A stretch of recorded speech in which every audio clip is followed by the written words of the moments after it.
fire. Army of people singing, feeling inspired. No one can stop this eruption of anger. He doesn't bend to political correctness. He is the pressure, the world is refresher. He knows which buttons to press for a crasher. He thinks the truth is like a fire. No space for nonsense, facts can be biased. He is courage like a fire. Army is singing, feeling inspired. No one can stop this eruption of anger. He doesn't bend to political correctness. He is the pressure, we need refresher. He knows which buttons to press for aggression.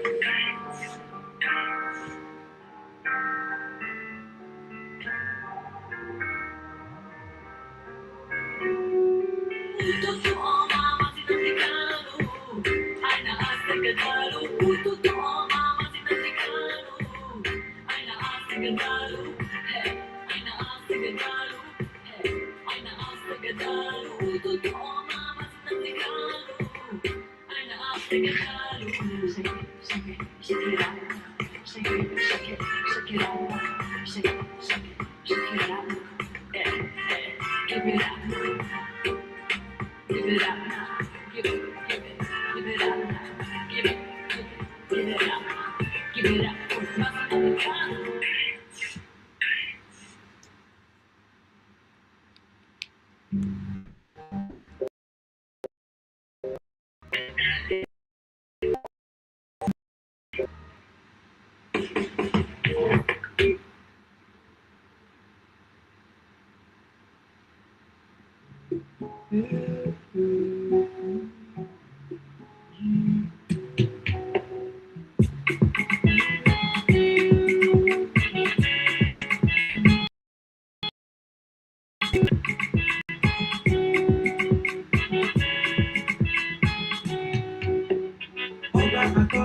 For your house, looking for my house.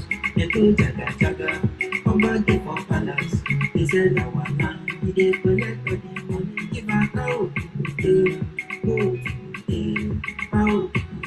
Oba dey for heaven, Oba people dey for heaven.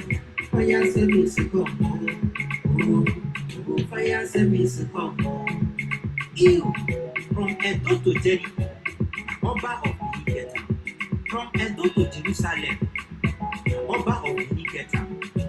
From Ecuador to Equatorial Guinea, na Oba of Benin Stigeta. After the Queen or King of England, na Oba of Benin be the next. Oba no dey go transfer, but Oba dey go clubbing for Dubai. Oba get enough, but Oba dey collect salary from Sultan of Sokoto. Oba na supreme. But Oba people no dey chop belle food. Oba na supreme, but Oba people no get right. Oba na supreme, but Oba people no get good food. Edo dey Canada, Edo dey Italy, Edo Odion, but na dey back dirty. They una dey deceive una sef. Very soon, una go face reality. Oba, I come pay for your house, looking for my house. Edo jaga jaga, Oba dey for palace. He said I wanna, he dey collect all the money. Give a cow, Oba dey for heaven, Oba people dey for heaven. Fire service come on, fire service come on. Oba fit come your house, he go say make you pack comot. Oba fit come your community, he go say make all of una comot. Say he wan make use of the community land, all of una go pack comot. I hear say dem say anything wey Oba of Benin talk must come to pass. I hear say dem say Oba of Benin talk say no more kidnapping for Benin again, but dem still dey kidnap. I hear say dem say Oba say no more human trafficking, but human trafficking still go on. Abeg o, I say make I ask those of una wey no dey ask question, wetin happen to Oba of Benin? Because as we dey tell una say na photocopy Oba dey that palace, una no dey believe. Wetin dey happen? Because this present Oba, the way I dey see am, e be like say na tax collector wey wear Oba mask na im dey for inside that palace o. Dey collect money, e He don't care about the sufferness of the people. Oba I pay for your house, no be for my house. They go jaga jaga. Oba dey for palace. He said I was land. We have suffered enough. We have been subjugated enough. We have been tortured enough. We have been imprisoned enough. We did not do these people anything. Our only crime is to answer your name. Our only crime is to be born your children. Our only crime is to excel at everything that we place our hands into. Our only crime is to exhibit your glory and your blessing, which manifestedly is upon our lives every blessed day. That is why they want to kill us. That is why the British want to join those of them who don't know you to destroy your creation and your inheritance. You will not allow shame to befall your name. You will not allow the enemy to triumph over the lives of your children because you created us to exist, to worship, to honor, and to praise you. That is exactly what we are going to do when this chapter comes. It will come in truth and in every honesty, because we will mend every blessed day to Kwatiama believe the whiter than white and whiter than snow. Is there any way that we have sinned that you cannot forgive us our trespasses? To enable us to fulfill your own word, which was spoken thousands of years ago, that instead of what you promised not to come to pass, that heaven and earth will see. You opened the Shupokika to bless mankind to the coming of Yahweh Yeshua, who came here and said, let your kingdom come on earth as it is in heaven. Those words can never be in vain because they are anchored upon your holiness and your magnificence. That is why in the end we know that Biafra will come, that these children that we have given birth to all over the world, and their children, and their children, and their children, as long as they give birth to them and they are Biafrans,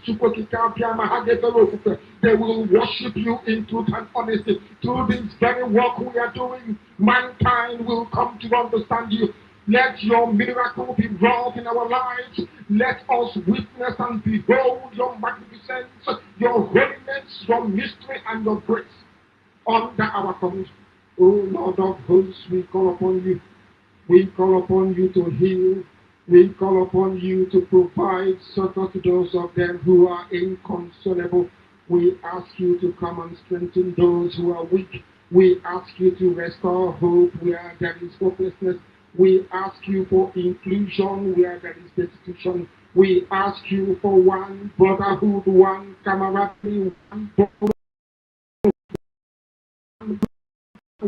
The and the BPOs, the Inson, the Shekiri, the Isobos, and also those of them from Isobo. We are traveling all the way to the lands of Igala.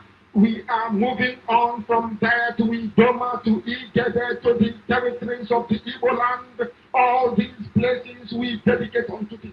All these lands of yours, we ask you to cover it with your mercy.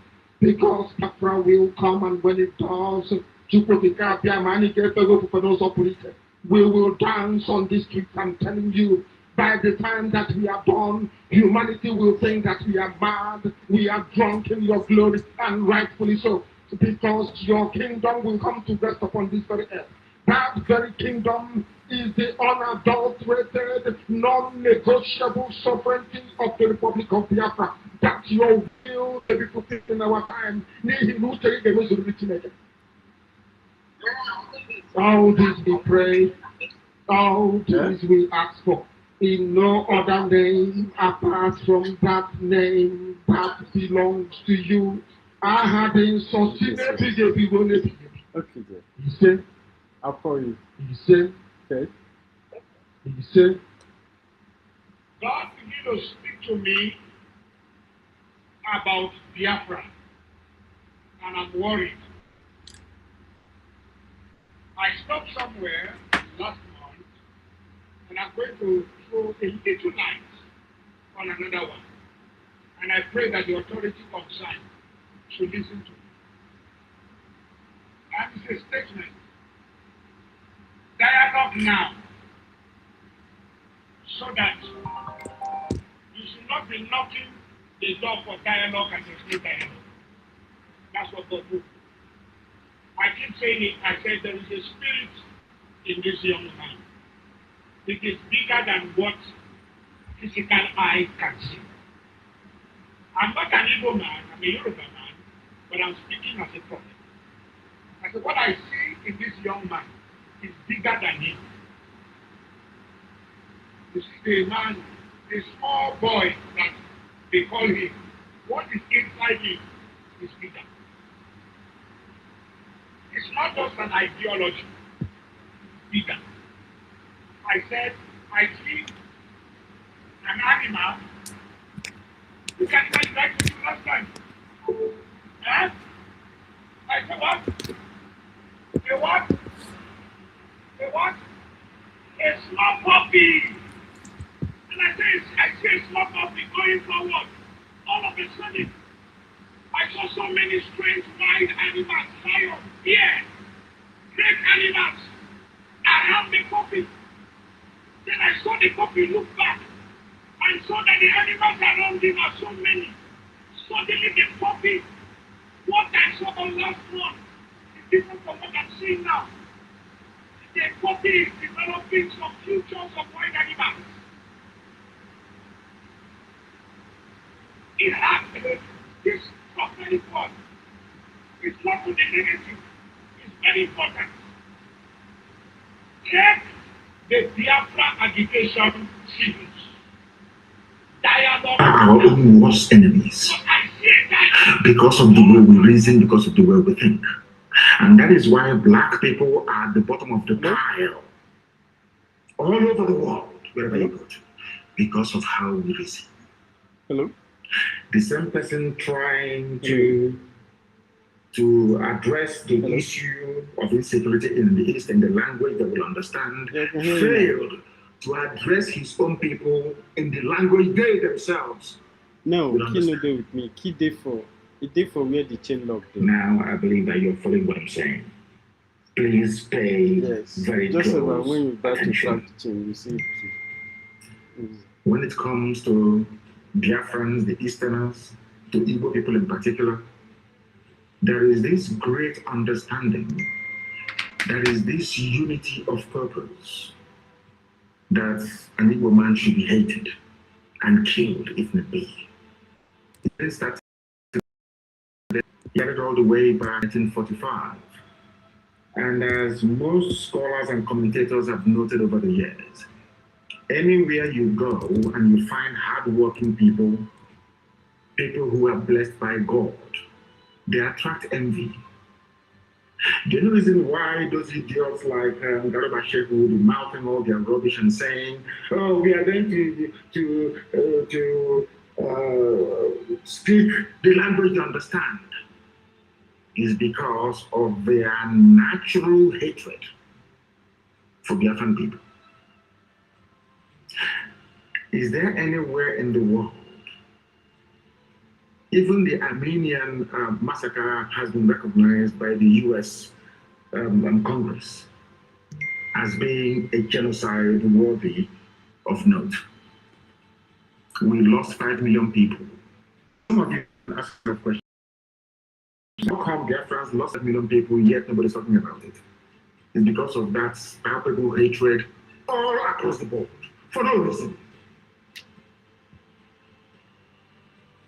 These are the demons that we are fighting on a daily basis. Now you want to teach Biafrans a lesson or speak to them in the language they will understand, which is the language of genocide. That was the reason why the tweet purportedly made by Buhari was taken down by Twitter. But let us just go back a little bit and at least put in our thinking cap this very evening, morning, not depending on where you are, and ask ourselves a very simple question. Who brought insecurity into Nigeria? Bandits killed 91 people. By bandits, I mean these are Fulani people. Fulani terrorists killed 91 people in a place called Danko, Wasagu, local government area of Kebbi State. And I want you to listen very carefully to what I have to say. I want all the people listening all over the world to pay attention to what I have to say. The same people threatening to go and unleash genocide and mayhem in the East, in their own backyard, their own people, those referred to as legitimate stakeholders in the government, or should I say the governance of Nigeria, we are busy slaughtering 91 people in Kebbi State. Now it doesn't stop there. Who are those they are killing, you may ask? Is it not the North? Kebbi State is mainly populated by Hausa people. All the, should I say, media outlets in the North only have one agenda. Draw out the narrative.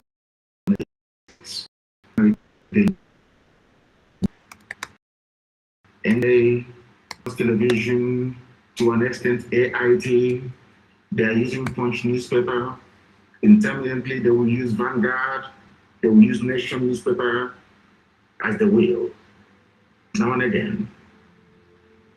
In Kebbi State, as they are busy telling you about Southeast and South, Niger Delta and Igbo, Delta is not even other rubbish.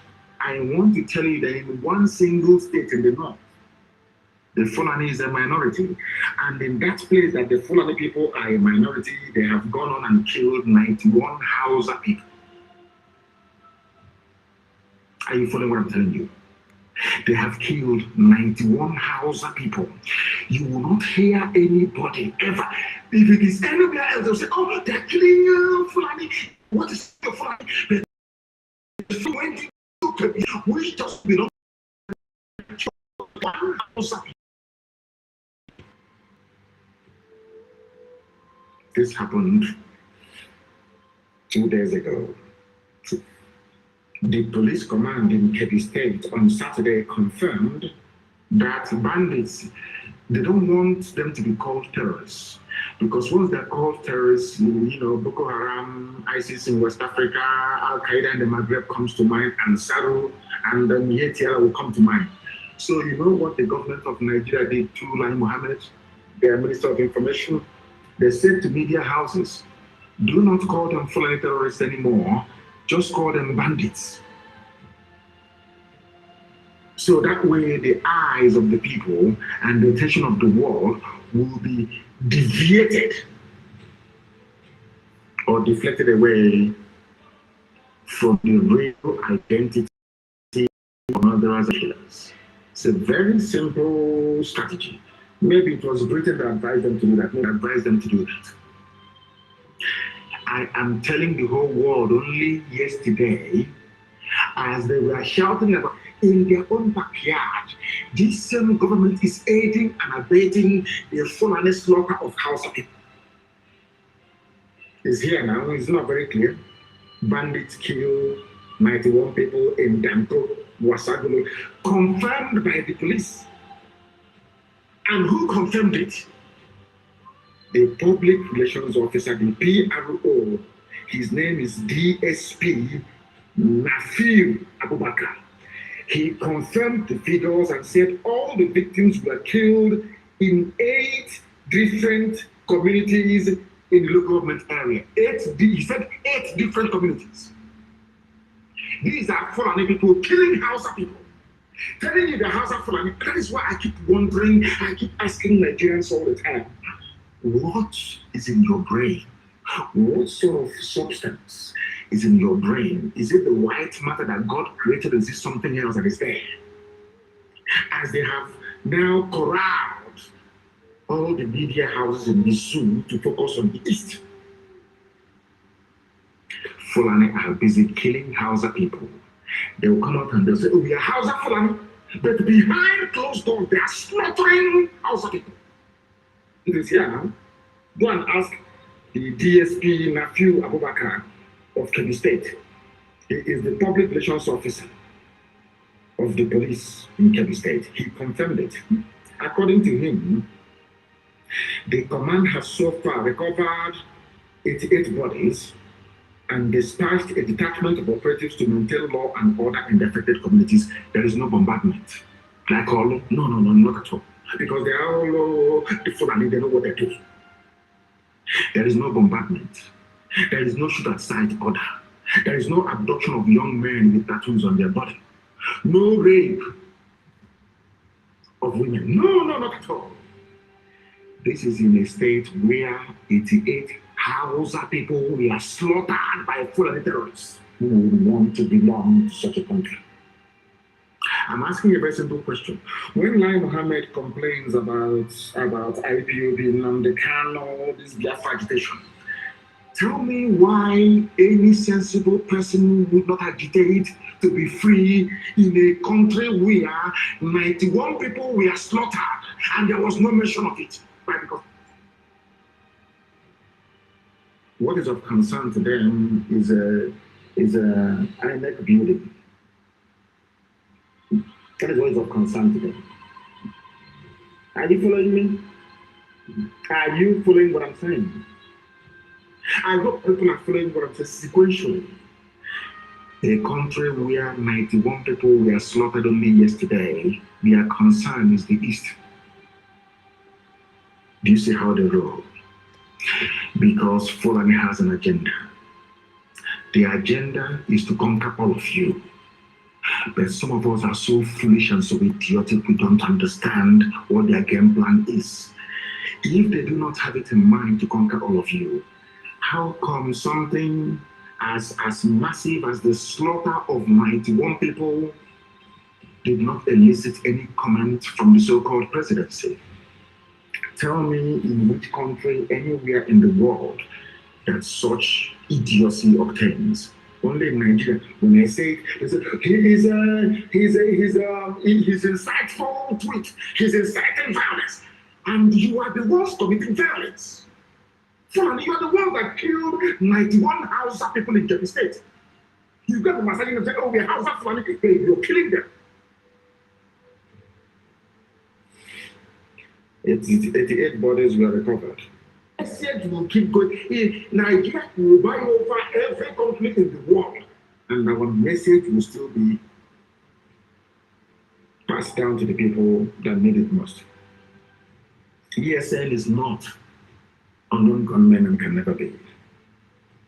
But we know how unknown gunmen started. Every day you kill people and you go scot free. Today they have gone to Jaffa's house, they have shot down a young man. When he's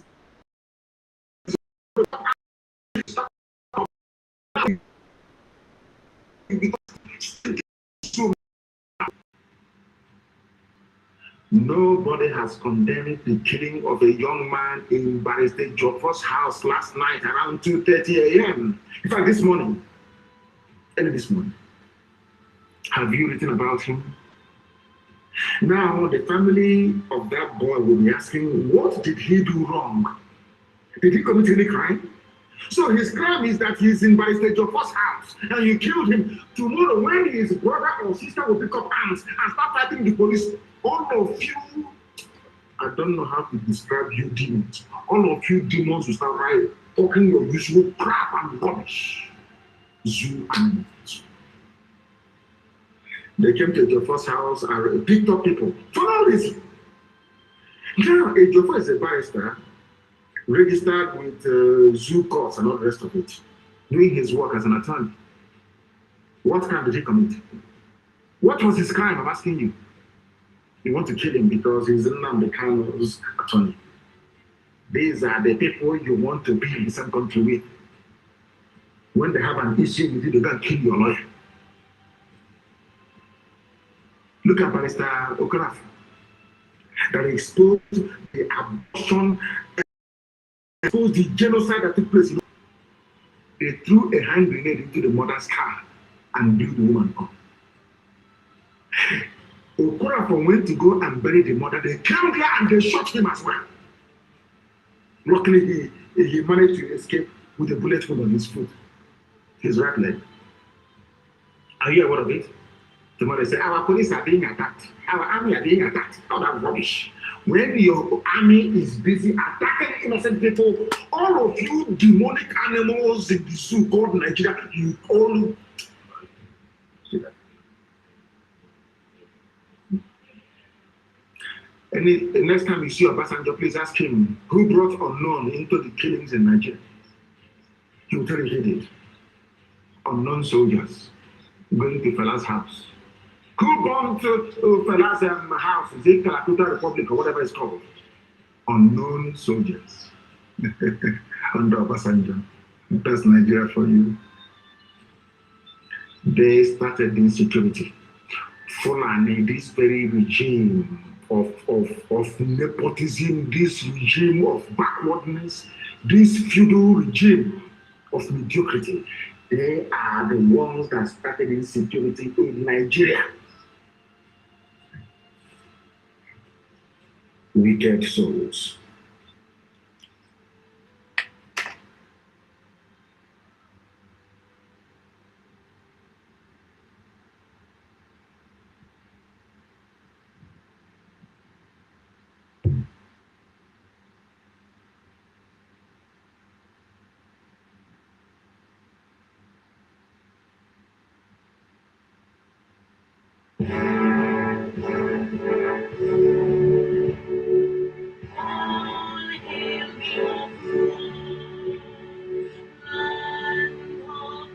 Rising sun, we love and cherish. We have vanquished all enemies. All hail your throne. God bless the throne. In Him we trust. Shout it, sing it. All hail your throne.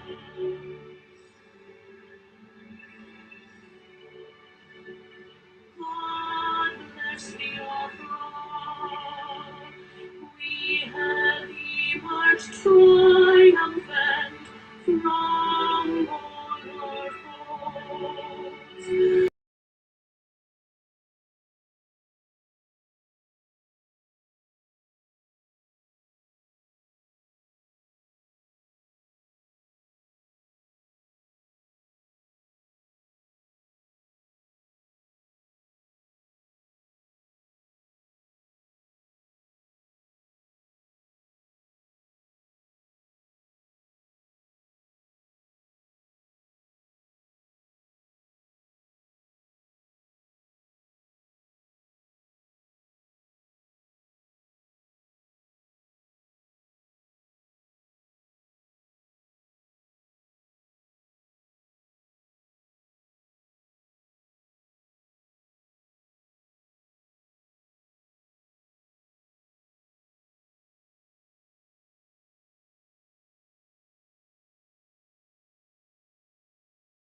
is who a true leader is.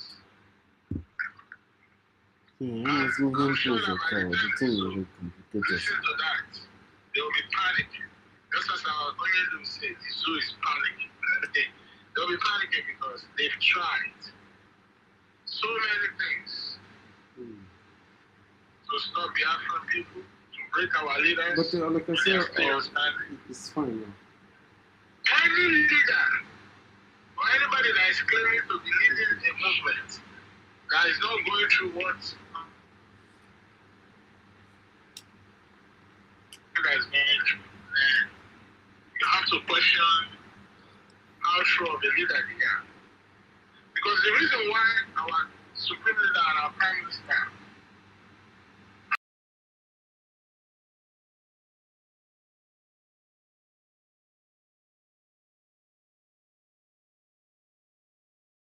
their actions, their strategies, their leadership was affecting the enemy, which is Nigerian state, in a very negative way.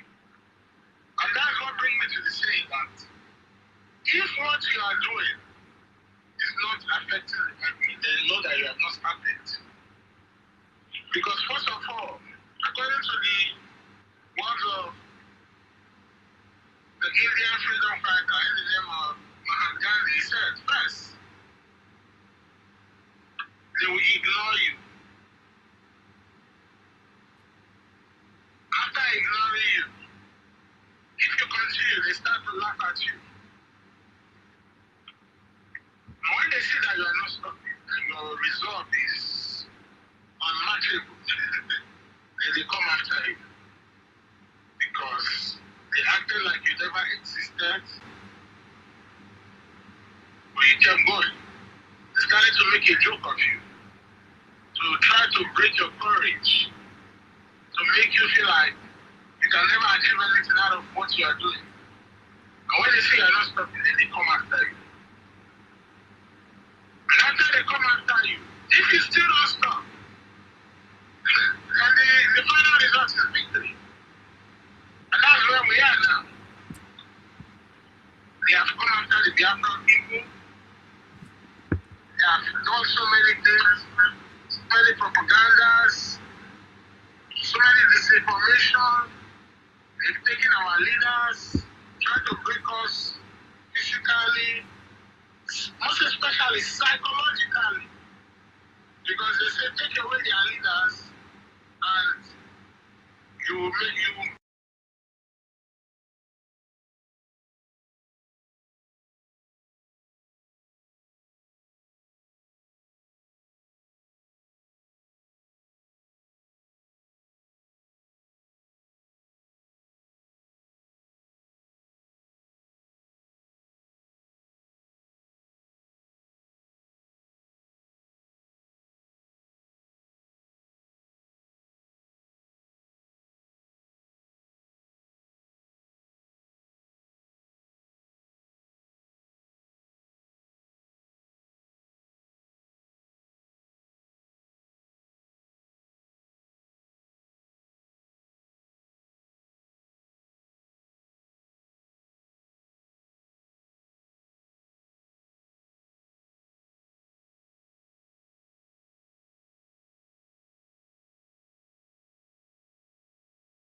First was Masop.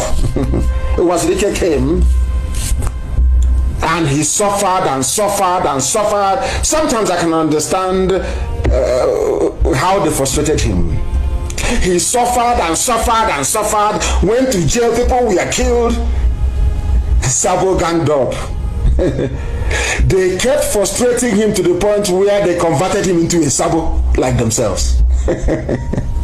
You don't know, I read all those things. I took time and I studied everything. I knew. I know that there would be obstacles. I knew it. I know our people will fail. That was why before I went to the zoo in 2015, I said, I will not let you down, but you will let me down. But fortunately for me, you don't know how much I love IPOB.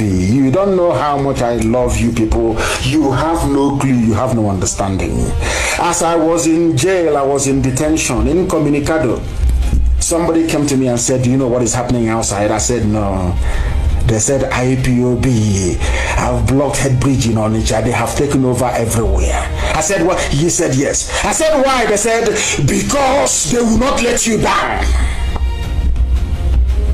I shed tears in prison. I said, my God in heaven. They said, we will not let our leader down. He said it before he was arrested. My deputy chairman went to the archives and brought out the clip where I said, I will not let Biafrans down, but they will let me down. Biafrans went mad all over the world. They blocked Head Bridge on it for 4 days, and the world knew who Nnamdi Kanu is. Do you see how we roll? Then how can I disappoint such people? I'd rather die than disappoint them. It's impossible. Impossible. Do you see how we came to where we are today? Why Chukwu Kikabiama is with us? Why anything we touch turns into gold? Why we are able to do things that other mortals cannot do? After it's restored, my job is done. Then sensible people within IPOB will then manage the affairs of state. Sensible people that will be voted for by the people. Nobody will arrogate to him or herself any position. You assume nothing. The people will decide. That is why we need to educate our people sufficiently enough to understand what is good for them and what is bad for them. To reject the bad and accept the good. That is what we are doing, and that is why we do what we do. So, if you are not going to take any position, what are we going to do with the wealth of knowledge that God has given you? What position are you going to take? Are you going to be an advisor, or I don't know, because without you leading the first government of Biafra, I don't know what are we going to do with the knowledge that God has given you, the honesty, especially the honesty. I mean, I'm wondering. I'm putting all of that in a book, which will be a guide, which will be like a Bible for our people not to deviate from. I'm writing that, and that will be my contribution after this. Okay. I'll write that, and that will guide everything we do. It will teach it from nursery school all the way to university, so that we produce generations that will love our land and do everything for it. To understand also that leadership is not about being in power and stealing money and banking it abroad. It's about the sacrifice you make for the well-being of your people. That is the example that we want to set, and that example will immortalize the heritage that IPOB has worked for. The confidence I have with God is that once Biafra is restored, my job is done. Then sensible people within IPOB will then manage the affairs of state. Sensible people that will be voted. One place that will resist darkness no matter what, and is here. This place you're in, Biafra land, a land that represents light. For your information, why do you think that Japan doesn't want Islam in Japan? Is there something you have in common with Japan? East, where the sun rises from. East, always east. They said no to Islam. No mosque, nothing. Look at Cameron yesterday. The British Prime Minister is now saying, we are a Christian country. At last, you know you're a Christian country. Useless people. Because of oil. Who said Biafra will not give you oil? Who told you that? Who is the idiot that told you that Biafra will not give oil to Britain, or that Biafra will not give oil to America? Who told you that? Who is the new clinical professor at Harvard Law School? I repeat, who is the new clinical professor at Harvard Law School in America? the most prestigious. Is she not an Igbo girl? Can you find an Awusa person as a clinical professor at Harvard? Oh my God. Anyway, they said I shouldn't be upset, and I'm not. Please have mercy. Please have mercy. People who don't know who they are. Why am I preaching to them? Because Chukwuabema said I should do so. I should get on with it and stop complaining. 5 people told me the same thing the barrister said. Chukwuabema said, just get on with it and do it. If you complain too much in your next life, you will do the same job again if you don't take time. And I'm now begging. This is enough. I don't want to see this again. Please, Chukwuabema, have mercy. My goodness me. Clinical professor at Harvard Law School, Igbo girl. And I'll get to her name in a minute, because there's no need saying something if you cannot substantiate it. I want the name of our sister who is the clinical professor at Harvard, please. What is her name again? I'll find her in a minute and I'll bring her to you. Clinical professor, those who are intelligent. Brilliant people. Well-read, learned people. I want her name. I want the name of this our sister. If I don't get it, I can't continue.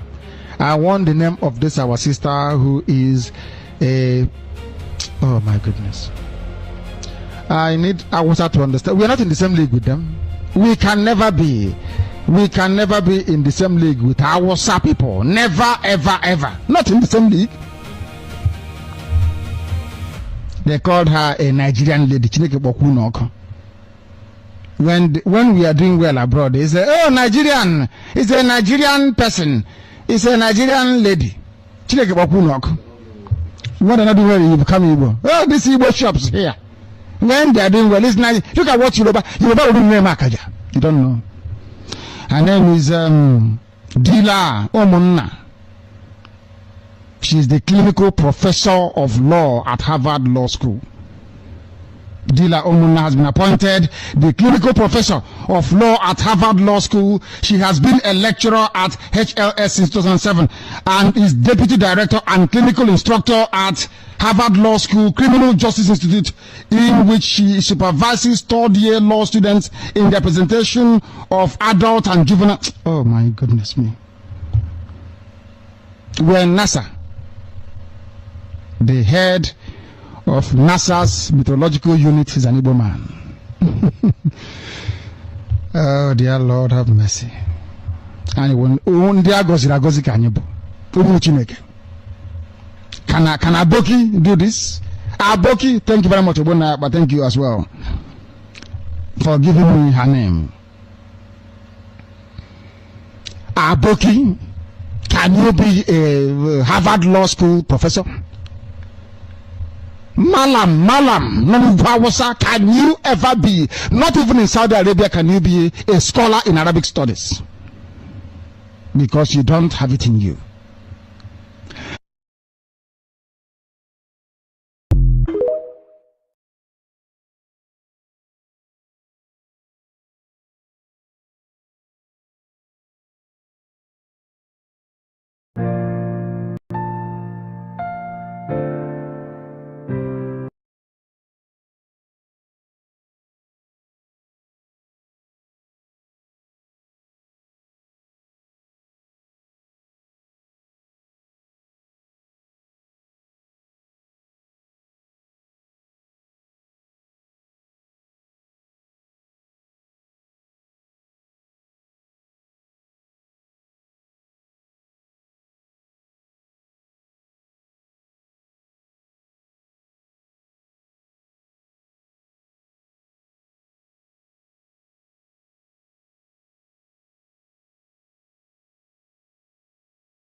We thought that everything has been fixed, but still having situation with it.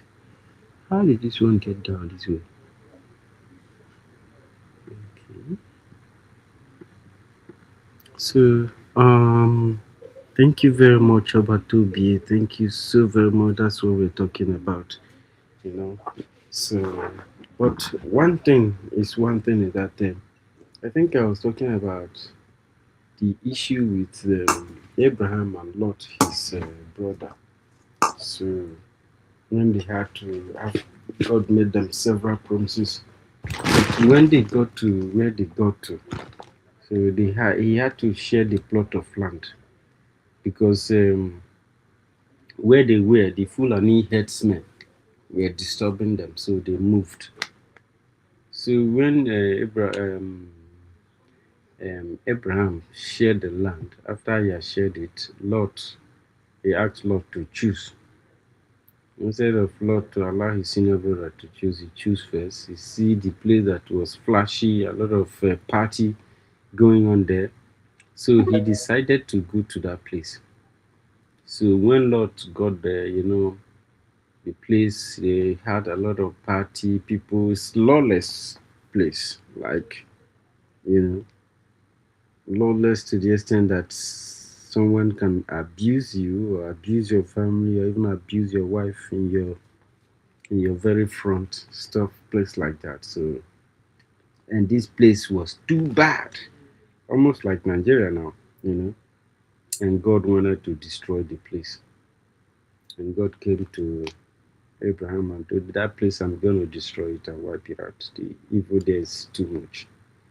And God Abraham was like, you wipe everybody? Say, yeah. The evil is unbelievable. Because of his brother, he lives there. Because Lot chose that place. And I was like, okay, if you see like 8 people that are still righteous, just 8, will you see destroy them? You see, no. So Abraham was a kind of like trying to intercede for them, but it didn't work. It worked, but the number it could have worked, but the number that was requested was not found. Everybody there was bad, including Abraham's brother Lot, his wife, his children. Even the children sometimes have carnal knowledge of their parents. That is how bad that place is. So God decided to erase that place. You know. It was a struggle for the family to be liberated because Abraham doesn't want his family dead. To liberate his family from where Lord got himself into. It took. Hello. Hello.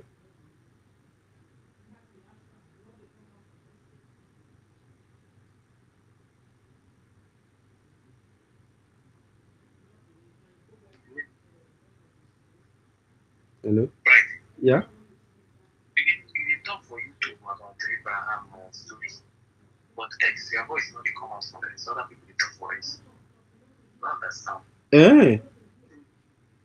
Yes, now you talk of story of Abraham for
I think this is getting better.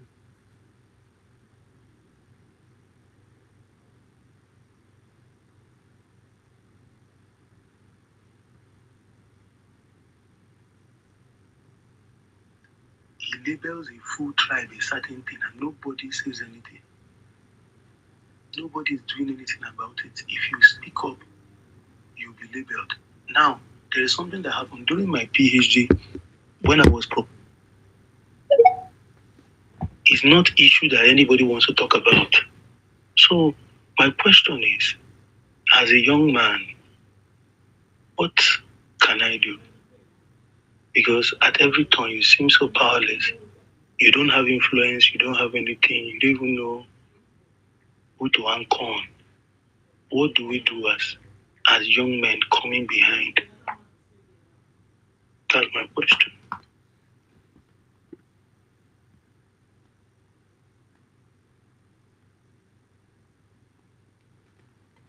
Oh, One Nigeria, what was the question? Sorry, I didn't hear that.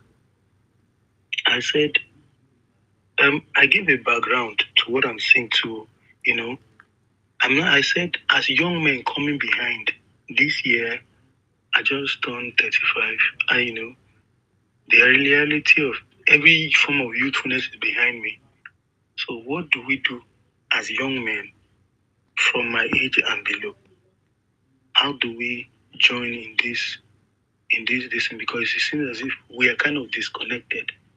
So how do we join and make sure that we see this thing pushed to a certain level, even while we're still here? That's what I'm asking.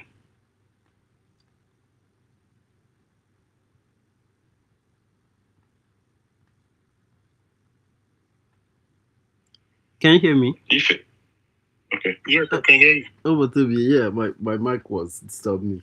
So thank you very much, One Nigeria. That was a very striking question that every person that wants to join something that is really worthy of fighting for would ask. First of all, there are reasons why people join an organization, especially organizations struggle, like fighting for the freedom of your people. For you to do that, you have been satisfied that I don't think that the way our people or the way Nigerians are treated in Nigerians is the way a citizen is treated in their own father's land. That means that Nigeria must represent something else and not just you as a people.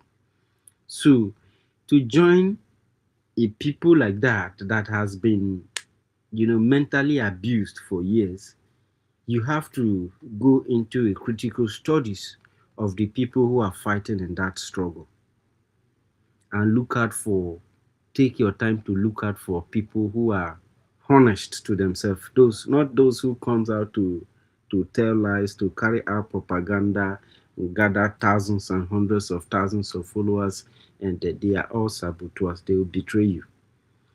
You have to take careful study, examination of people who are studying, especially if you are 35 years old. It means that you've long come of age and you have the ability to discern whether something is real or fake. These are things you do. And first of all, you have to start, not because Nigerians didn't have opportunity to read their own about themselves. They didn't have opportunity to learn about their own natural science. They didn't have opportunity to learn about their immediate environment. They didn't learn about how economy can actually function in their own environment, not what is written in the book. They didn't get opportunity to even to study each other, to study their environment, even their waters. They never had time to study. They don't even take any risk that would benefit anybody from this area, even if they lie to themselves that they are proud of Nigeria. And when they get close to the next available free visa, they disappear from the place they claim they are proud of. So those are hypocritical design. So as a man of 35 years old in Nigeria, it is your job to liaise. It is your job to be aware about the happenings, the circumstances that surround your immediate space. Because when you leave that place to another place, you understand that outside your own father's land, you are a slave. The richness of a people is your asset. Your asset is your land. For the fact that you are from there, even if you are a junkie, you are a rich person. Your fathers, your fathers, your ancestors have given their blood for that land. Nigerians have not fought anything. They only fought Biafra. It wasn't even them doing the fight. It was Europe that is fighting for their colony. It wasn't Nigerians. Nigerians are just European slaves. European soldiers. It is like that in every other country. There are no free country in Africa. There are no genuine African created country functioning today. The only people who had the guts to actually, in the middle of the war that Africans were not fighting, but their enemy are having upper hand of it, is only Biafra that stood to resist them in the most brutal and most devastating humanitarian form. Nobody has ever done that. We are talking about Soviet Union. These are people who use African science to build weapons in Europe. We are talking about Germans who use the African resources, especially the Biafran resources from the Bakassi, to build Germany, and they tell you about German machine, but steels from Africa, they are all gone. Where are the steel company? They have collapsed. Where is Julius Berger? They have collapsed. But if you go to Germany, you don't hear about these people. They've used them to use Africans to build their own place and tell you that their place is beautiful. So why is it that we don't deserve a beautiful place? Our children don't deserve a good park. Our children don't deserve a good hospital, not built by foreigners from us, built by us. Why are people trying to prove to these colonial masters that designed these leaders of Africa to keep everybody at ground, to continue to prove to you that Africans are cursed? The curse in the Bible, there is no, that curse does not affect Biafra. We fought, but some people were waiting for even how they will even go and mix up with Oyibo. Why other people are building their land? The mentality in Nigeria, if you pick a Nigerian, typical Nigerian, pick typical Ghanaians. Now they are corrupting Ghanaians. They have corrupted Cameroon. Pick a typical Kenyan and pick a typical Nigerian and examine them. Your book will full. Your data will be full. You will see the difference in character. The rate of enslavement in Nigeria, the rate that, in short, they slaughtered about 10 to 20 million in Congo. Those are still forest people like us, Asian people. They butcher them by the Belgians. But that is too small to what the Portuguese slaughtered millions. And then the British came, they killed millions of people. So all these people, all these years have died. Now their children have become Nigeria and bearing the name of the killers of their fathers.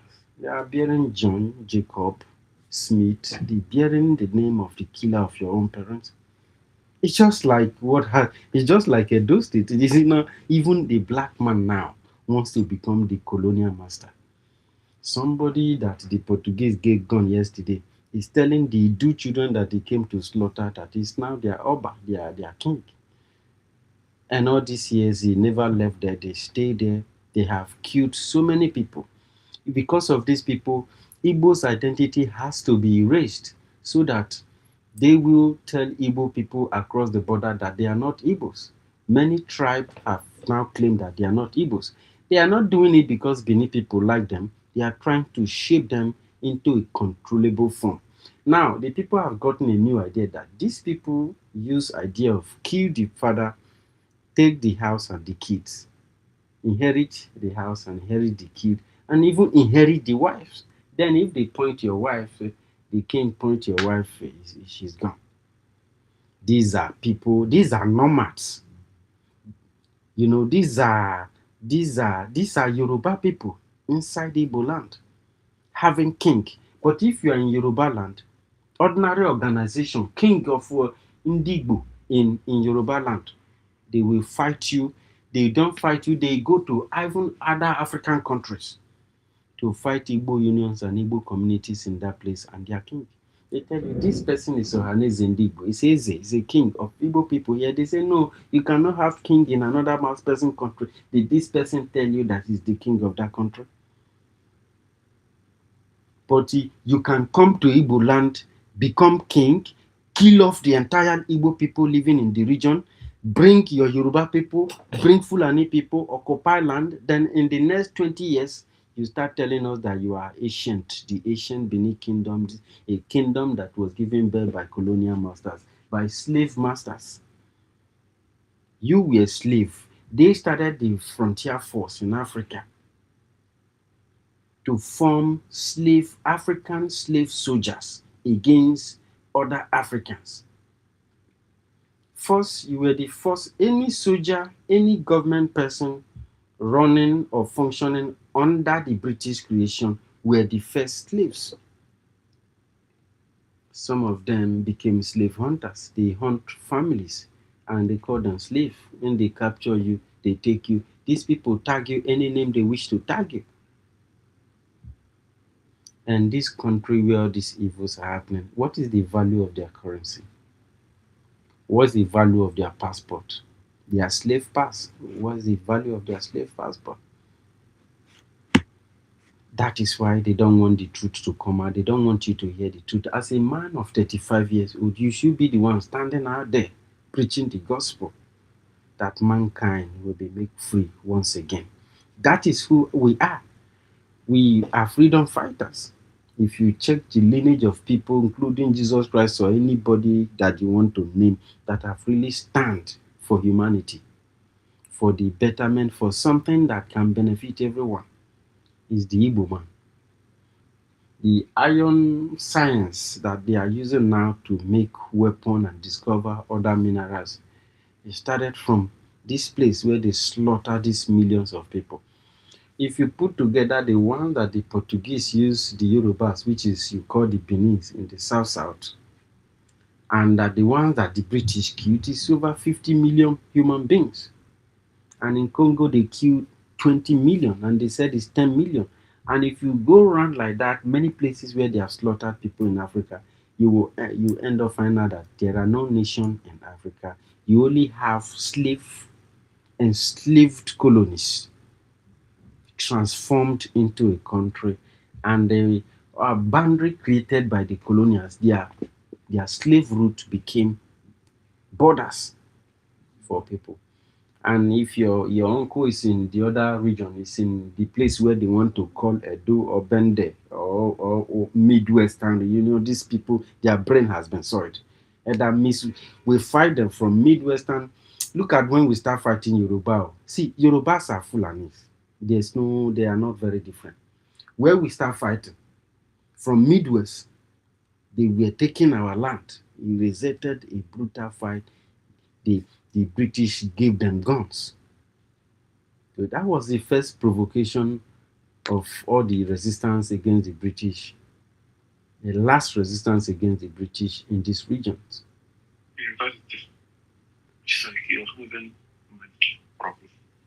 Is my mic coming up? My voice? Yeah. Yeah. So. I want Nigeria. Yes. I just want to say just two things. I would like Ekwensu to comment. The thing is that,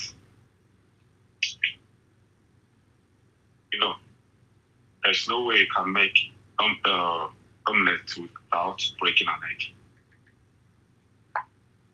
For the people, indigenous people of Nigeria to have freedom and to control their future, Nigeria have to dissolve, either in pieces or in 4 ways. Doesn't matter. Nigeria have to dissolve. So we left for the people to organize themselves how they want it. So when Ojukwu started his own, Ojukwu wasn't up to 30 years old. So you're a PhD holder, 35, you figure it out. You go to your region and you join them. You help them to do the needful.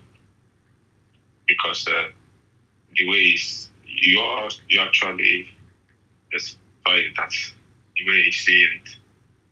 Nigeria is something like that. It's like jumping from frying pan to fire. Even if you bring Jesus to save Nigeria, there's no way he's going to do that. Because the system has been bastardized. People are divided. Actually, you said it all. So you know exactly what to do. And that's what Biafrans are doing now. Organize themselves and fight for their own independence. And I don't want to waste time. I would like Ekwensu to say something. Thank you. Ekwensu. Yeah. I'm listening to what our brother is saying.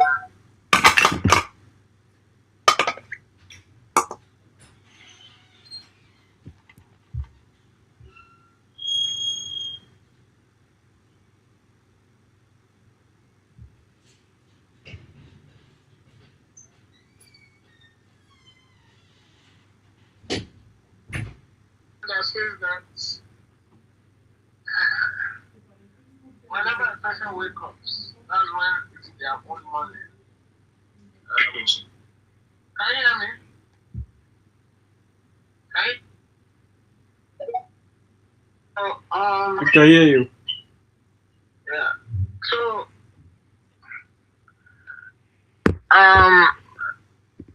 wakes up. That's when. So, yeah. So,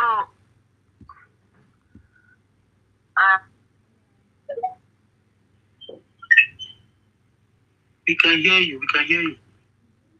I think you're the one that cannot hear me. But Is it my network or is it Queen to keep repeating one thing? Ekwensu, can you hear us? They're attacking this space. Oh my god. Shoo. Me, they not attack the space because this question, Ekwensu must. It's like your speaker is having a problem. can you hear me now? Yeah, we can hear you. Sorry, I don't know. Maybe it's network. So, as I was saying,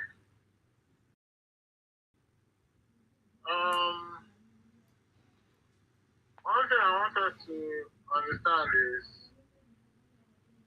in Igbo adage, there's a saying that says that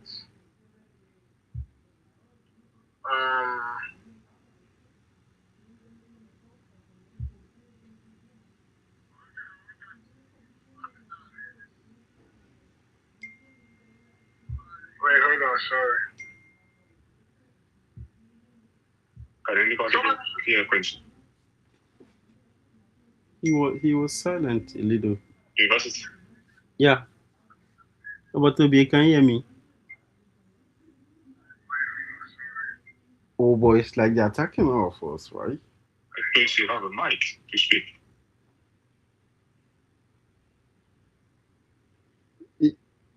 Ekwensu, can you hear us?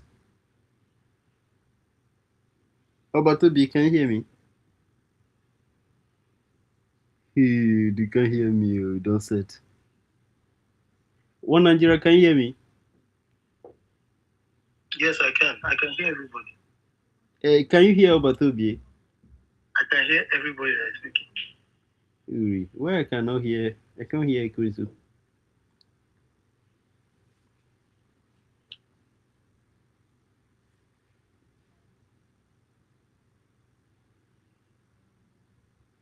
Ekwensu, you want to say something? your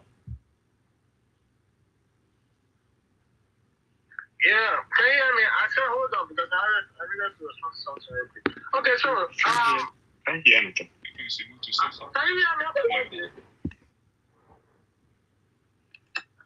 Yeah, can you hear me? I said hold on because I needed to respond to okay, so Oh my God.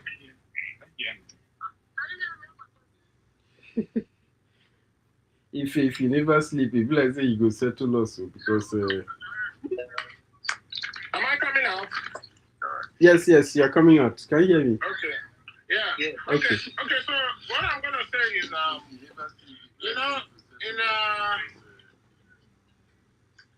in Igbo adage, there's a saying that says that there's a saying that says that whenever a person does his own, there's a saying that says that does his own good morning. You understand? Exactly. So it's a popular Igbo adage saying. Why am I saying what I'm saying? Because the speaker said something about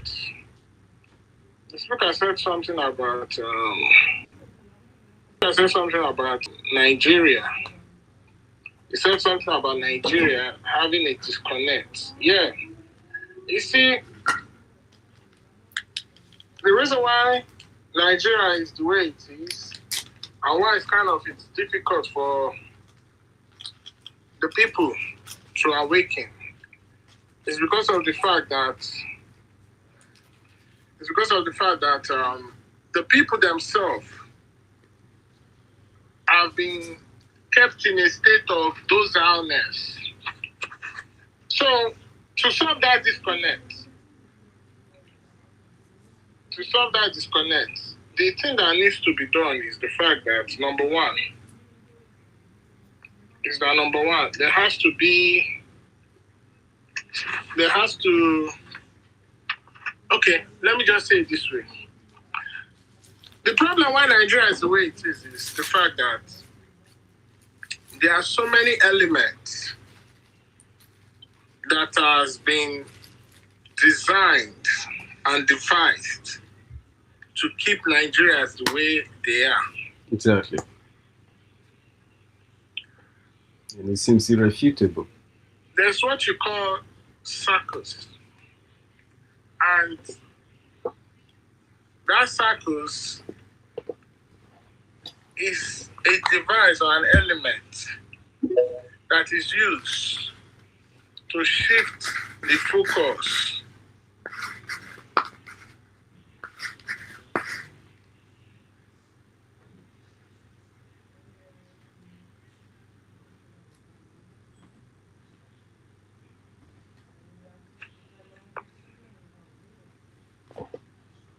Oh boy, I can't hear anything again. This network is challenging. Sure. I don't think so might be speaking.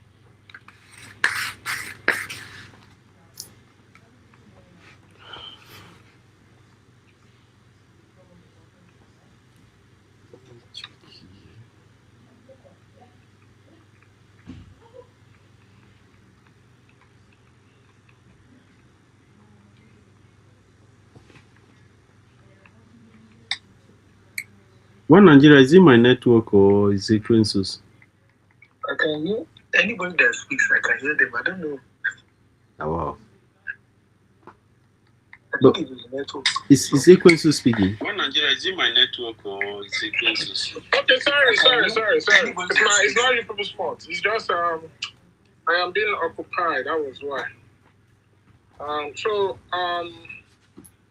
So as I was saying, one thing I want us to understand is when Nigeria spoke about, he understood that Nigeria is not connect. It's not like it's an illusion. He said that Nigeria is an illusion, and I agree with you on that. First of all, for you to understand how to solve a problem, you first of all need to understand the the origination or the genesis.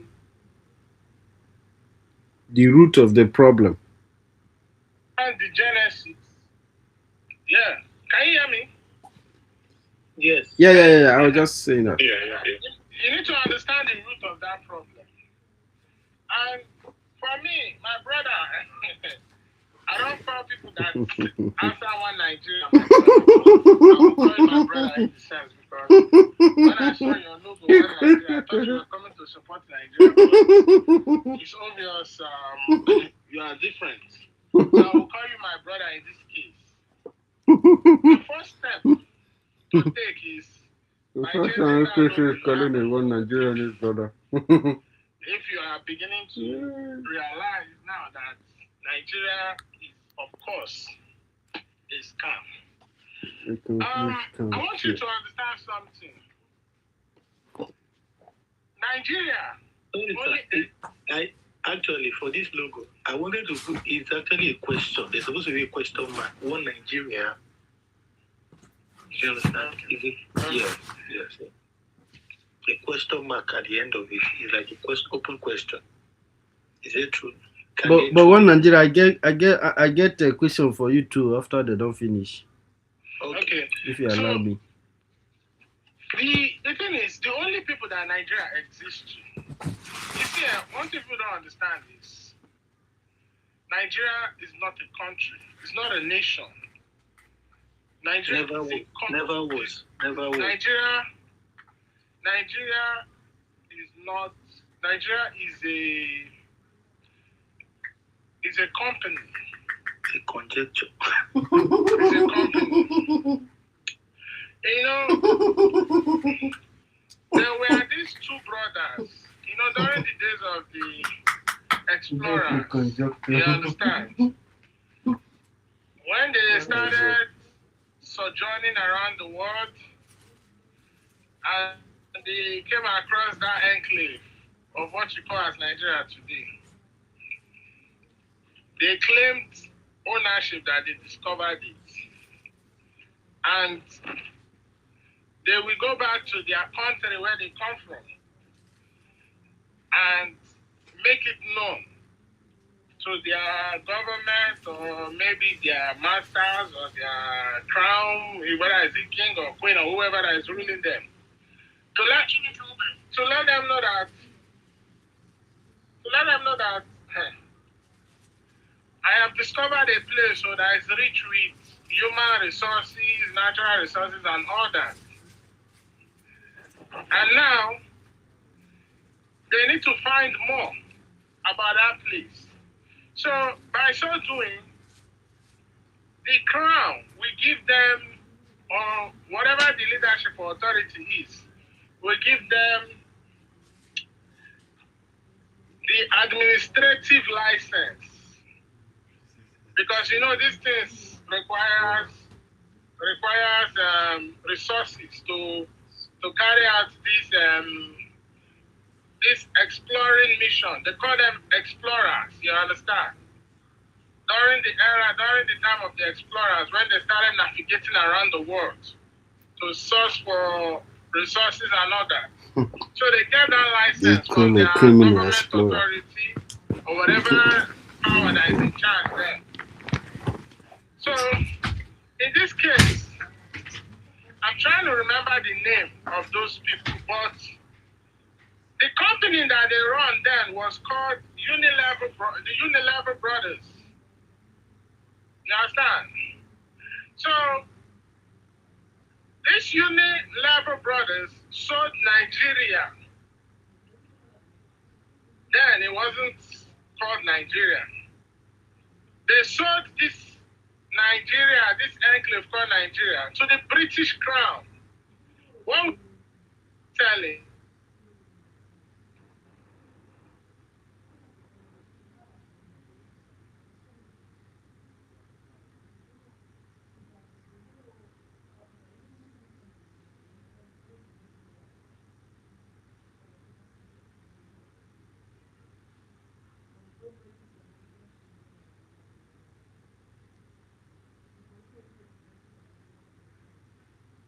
Neighbor, don't take your life.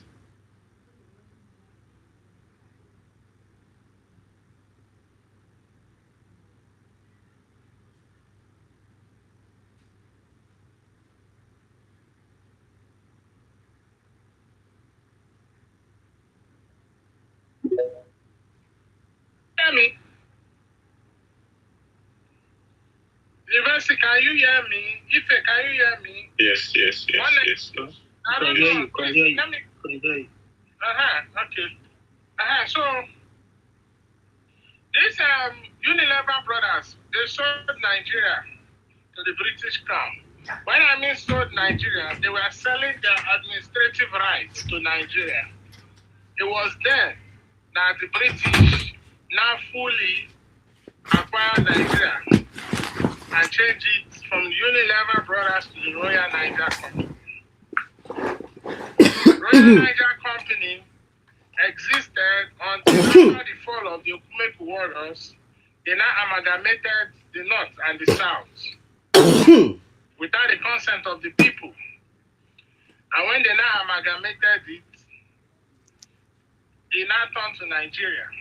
So when you follow the history, there was no process of a nation or a country being created. All the process you had was the process of amending a country, like a company, amendment of a company. And today, that amalgamation, they pushed it until they gave you flag independence. And they say, oh, now you are now on your own. Ask yourself a question. Did Nigeria fight any war to gain that independence? Nigeria never fought any war to gain that independence. Freedom is not given to you. You fight for it. So, in all actuality, there was never a genuine independence. What was just being changed is it changed from colonization to new colonization. So now they look for people who look like you and me and make them their administrators over their company. Whereas those who created Nigeria are the ones still running the show, but they are running it behind the scene. So there's never been a country in Nigeria. So when you read the amalgamation document or the 1914 amalgamation constitution, you will understand that Nigeria is a scam. And there was nothing like a country that existed in Nigeria. So that's by the case. So now you were telling me about any time that people rise up and they want to do something, you understand?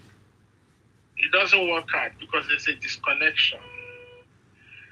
There's a disconnection because they know that the situation of Nigeria is so bad that the people themselves are going through pain.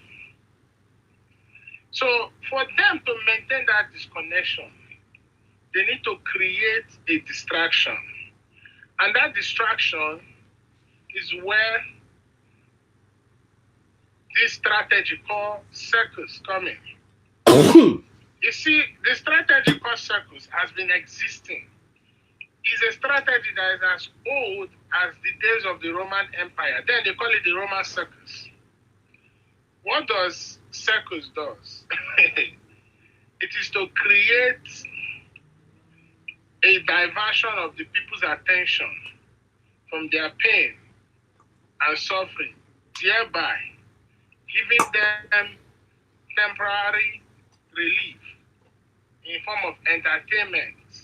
And in order to sustain this temporary relief, this circus has to be recycled. That's why they will give you Big Brother season 1, season 2, season 3. When they finish Big Brother, they will come with Nigerian Idol. Come with all these different distractions because they have to continue to sustain that diversion of the people's attention. And another worst distraction, another worst enemy are your celebrities. And that's when they start having fans page. They use the celebrities, they make them so rich, they make them so popular, not because they deserve it, because I don't know why on earth you should be paying a celebrity more than you pay a doctor who is saving a life. The doctor is saving life. But you are paying celebrity, making them super rich because they need to create that idol. They need to focus your attention on that celebrity. They need to make that celebrity as a role model. So when they have all these things going, these different distractions, the people are divided, the people are distracted. Because one thing about having favorite celebrity, you have a division already. This one start fighting this one, that one start fighting this one. VDM comes up, this one. So ask yourself a question. In there's always a distraction because it never ends. Now we are in the distraction of P Square. From P Square now, it will move to Chike. From Chike, it will move to this thing. This thing has to continue because the people need to be distracted. And that distraction is what creates the disconnection and continue to give the people false hope. Even using those celebrities to come and tell them, oh, Nigeria is the only country they have, that they don't have any other country. But you ask them a question, did you create the Nigeria? Your grandfather is not a Nigerian. Your grandfather self never even spoke English until maybe like the late, or let me say the early 1900s. Because if you can still go into our community today, and you can see our grandmothers and our grandfathers that cannot even speak English. So it makes us to ask ourselves a question, when did this English even come into Nigeria? So the number one step to sustain this commitment and focus is to disconnect from the social construct that Nigeria has created to distract the people. As I am today, I hardly watch TVs. I hardly listen to music. I hardly do all those things because it gets to a point that when you start understanding the problems and the solution and the things that have been designed, you lose interest in all those things. Because there's nothing greater than freedom. There's nothing greater than freedom. Even the football you watch, the Premier League you're watching, all those things are all distractions. Because what value is that adding to the life of the common people? It doesn't add any value. The comedy shows you go to is a distraction. All these things are all distraction. Because those celebrities are diverting the attention of the people. Then when it's time for election, they will not be the ones that the politicians will be using to campaign for election. So the real question is, this is one of the reasons why I say, to me, I call Nigerians, anybody that identifies as a 100% Nigerian, you are the most foolish human being existing. Because first of all, Nigeria is not a country. Nigeria is a damning name. Nigerians claim to be so intelligent, but common basic research they cannot do. Look at the meaning of the name of that word Nigeria. Nigeria cannot be translated in any language in Nigeria today. Where did that name Nigeria come from? What does it mean? Does it define the people? Okay, look at Britain. The name Britain. It defines the name of the people. Look at the name France. It defines the name of the people. Look at the name Spain. It defines the name of the people. Look at the name United States of America. It tells you the history and how America came to be. Because even when you see the flag of America, you can see all the different stars on that flag. Each of those stars represent the states, the 50 states that make up America. This is how a true nation, an original nation, this is how they exist. It's only in Nigeria you will hear what you call one Nigeria. One Nigeria. One Nigeria. What is one Nigeria? Have you heard one America? Have you heard one this thing? You can hear the United States of America united by one culture, one value, but you cannot hear one America. Because when you are saying one America, it means you are not, that aspect of true federalism is not being exercised. Because America, as it stands today, America is a state within a state. Every state make their own laws. They have their own judiciary. You understand? What is a crime in this state might not be a crime in another state. You understand? Maybe you might be driving and tell you in this state you can make a turn on red. In another state, it is illegal. You do it, you get a fine. This is how countries operate. But in Nigeria, there is nothing like that. As a matter of fact, there's a new bill that it has gone past the first reading, the second reading, is now in its final stage, that the Nigeria's representative is trying to pass. That every money that any organization, whether NGO or BA, whatever it is, before you can disburse that money has to go through Abuja. They are trying to take away the right of the people from everything. You already have France running your tax. Now, the right to gather, to decide, freedom of association is now being attacked. So Nigeria is not a country. The way they make policies the way companies make policy. Company just wake up and make policy to benefit the company, not the staff, not the employees.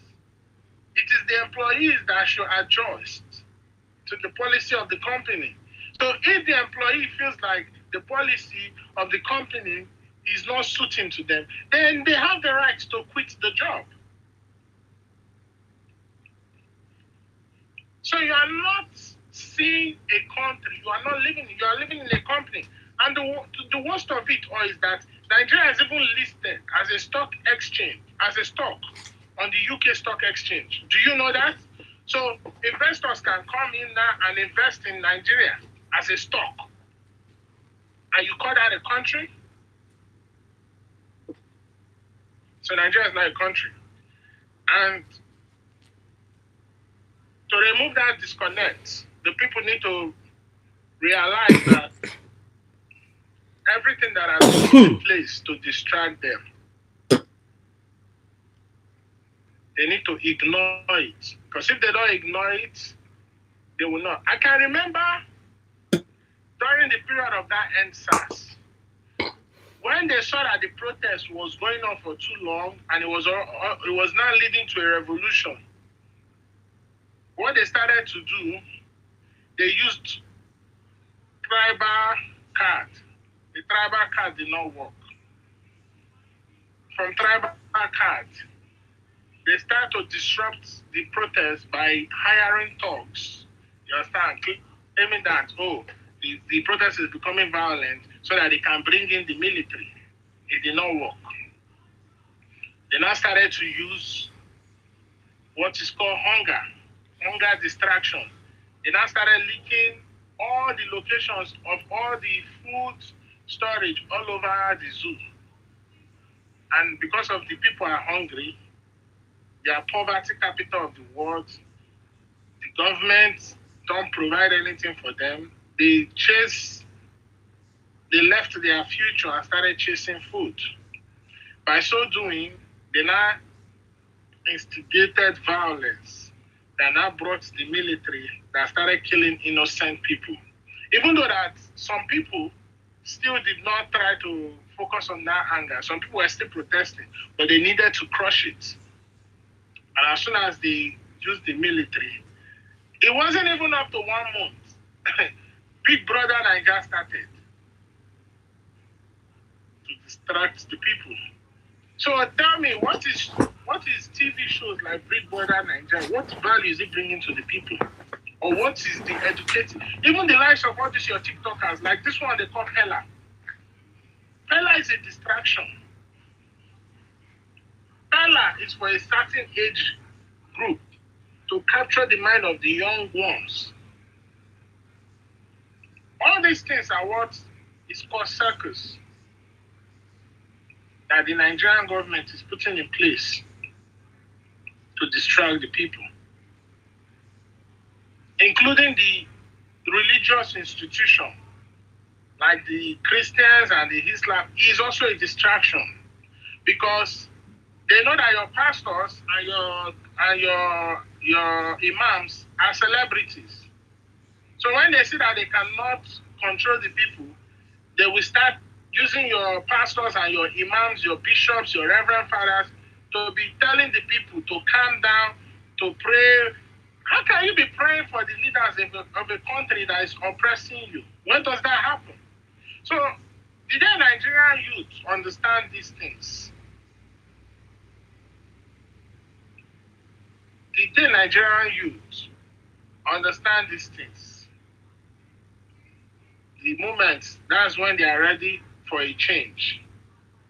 And any change that must affect the life of the indigenous Nigerians is not a change within the Nigerian system. It has to be a change outside of the Nigerian system because you cannot defeat a people in the system that they created by themselves.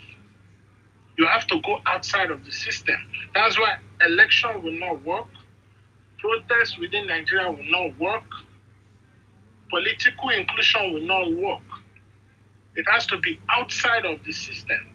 So the moment Nigerians understand that Nigeria cannot work if you are trying, okay, because now I'm looking at this man called to be running up and down. How is there quoting numbers and this and that, statistics and all that. Before P2B can pass any law or any bill, it has to go through the National Assembly. It has to go through the Senate. So now you now ask yourself, when you have streets in the north that are being considered as constituency, not villages, or streets. A street in the north is being considered as a constituency in the National Assembly, and you have many of them. You have many of them in the National Assembly. Tell me, how are those people going to vote in favor for that bill? Do you know since when they have been talking about state police? They have been talking about state policing since how many years? Up till now. They cannot actualize it because the system was not designed for the people to be free. The fact that, the thing is, when you read that 1914 amalgamation constitution, when you trace that into Berlin Conference, and you trace it to what is going on in Nigeria today, Nigeria, and also by extension Africa, was never meant to develop. You were never even meant to be allowed to have 24 hours electricity, most especially Nigeria, because they know with electricity, the people will develop. And the more the people develop, the more their eye, their mentality begins to open. And that's why they are even regretting one of the mistakes they made is even the social media. And they are trying to see a way they can regulate it. That's why today, the so-called people that parade themselves as billionaires, they don't build companies, they don't build factories. The only thing they build is hotels and beer parlor. They build unimaginable exorbitant price of different kind of houses. You are building all these houses in an economy whereby the average citizen can even afford $1 a day to feed. So these are all these things. So when you see, let me tell you something. I say any activist that is how do I say, campaigning for a better Nigeria is just an average criminal waiting for his own opportunity to come. Any activist, yes, sir, campaigning for a better Nigeria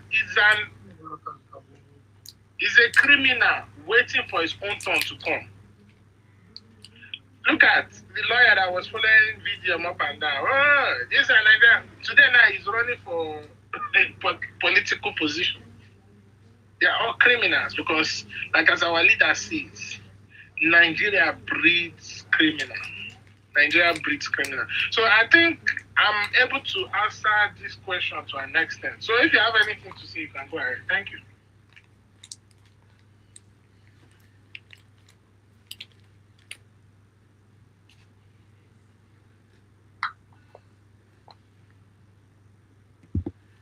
Oh, Nigeria, you did it? Yes, yes. Yeah. So, tell us a little more about Nigeria. Okay. Now, I've been carefully studying all the systems, and like our brother said, it was not designed to succeed. You know, there are a lot of impediments, a lot of moving circles, a lot of moving parts in the country that you will see that just like Nigeria is a microcosm of whatever is happening in the whole of Africa. Whatever dysfunctionality that you see here there's something called composition. The way you if you want to form a car now, you design the tires, everything, you know. That's what's happening. The way Africa is designed, every form or every country and every people in it are designed to work in dysfunction. So one thing I've noticed about Nigeria is that Nigeria is not a nation yet. It's not a nation yet. The function, because you have different tribes. If up to today, you will still see that One Nigeria. So sorry that I will be interrupting a little bit. Now, can you start again by telling us about what is a nation? What are the distinguishing factors between a nation and a tribe and an ethnic group? What are their differences? Okay, I would say a nation is a collection of people with common goals and ideology. Do you understand? So a nation, we have an ideology, we have common goal, because it's like a marriage. When you marry somebody and you hate the person, it's like you marry your enemy. It cannot work. So a nation must be like, a nation is like an enlarged form of a family. Do you understand? So if it does not have common goal, it's not a nation. If it does not have common ideology, like it's not as if they must be uniquely the same, but they must have something they're looking out for, they're looking up to, and saying, okay, this is what we want to achieve. Like if they will tell you that, okay, this is what they want to do, that's a nation. If you go to Iraq and all those countries, they have something they're looking out for that drives the nation and drives everything they do. But you see that the reason why is more like a country of different people or a country of different nations. So that's why you see there's the Biafran nation, there's people who call themselves Arewa and this Oduduwa. So a nation is a union. It's not a forced union. It's a union, a voluntary union of the different collection of people. So I'm saying like I've explained what I think it is. Like it's more like a family, driven by ideology, unity, all those kind of things. Commonality. They have something they are looking out for. They have something they are looking up to in a layman term. So that's what the nation is. But you have a country that is called Nigeria, which is still an idea, and it cannot be equal to a nation because you have different people. You have different people, different parts in it. We have not even started talking about the people they call minority. which is even something that is debatable. So we have a lot of moving parts in something called Nigeria. How is it expected to even start its journey towards progress or anything? So it's like something that failed the day it was constituted. So that's what it is. So a nation must have a level of commonality, a kind of ideology that drives it. Because without that ideology, how do you bring people together? How do you bring people towards a table? That is why they are still struggling with this thing. You are zoning to the west, you are zoning to the south, you are zoning to the. It's because it is not a nation yet. Everything that is happening in this composition shows that it is not a nation yet. Isn't it? So, there was a time in my life where I was thinking maybe tribalism. I'm talking about tribalism in its generic sense now. That is more like a primitive ideology. But after cross-examination right now, for about 2 years now, and I realized that tribalism is a way people protect themselves, is a form of security for people. Is a way, as in people who follow that tribal way, they might even be more intelligent than people who say, let's come together and mix together. Because how can it be possible? Imagine it was not possible in the Tower of Babel. How can it be possible now? The only thing that divided these people was that they spoke different languages, and language forms a huge base of a people's ideology. The way people think is trapped in their culture, and language is the greatest form of expression of the cultural identity of a people.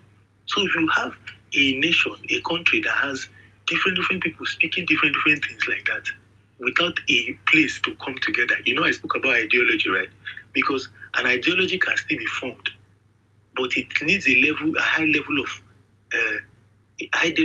of intelligence and maneuvering. But we cannot get to that because even the level of education that is being given an ordinary Nigerian is not capable of fueling that endeavor. So it is more of like a mitigated form of education. So you see, so that's why I see tribe is a way of protection. It's a way people protect themselves in order to maintain their uniqueness, because every tribe is different. So that's it, sir. Okay, so I mean your definition is good.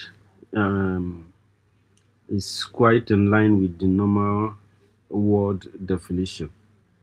Okay. But if you go by the concept of from origin, how things were set, there is no, if not because of invasion, you won't have this type of definition of a nation where different groups has to team up together in order to form a more stronger political community.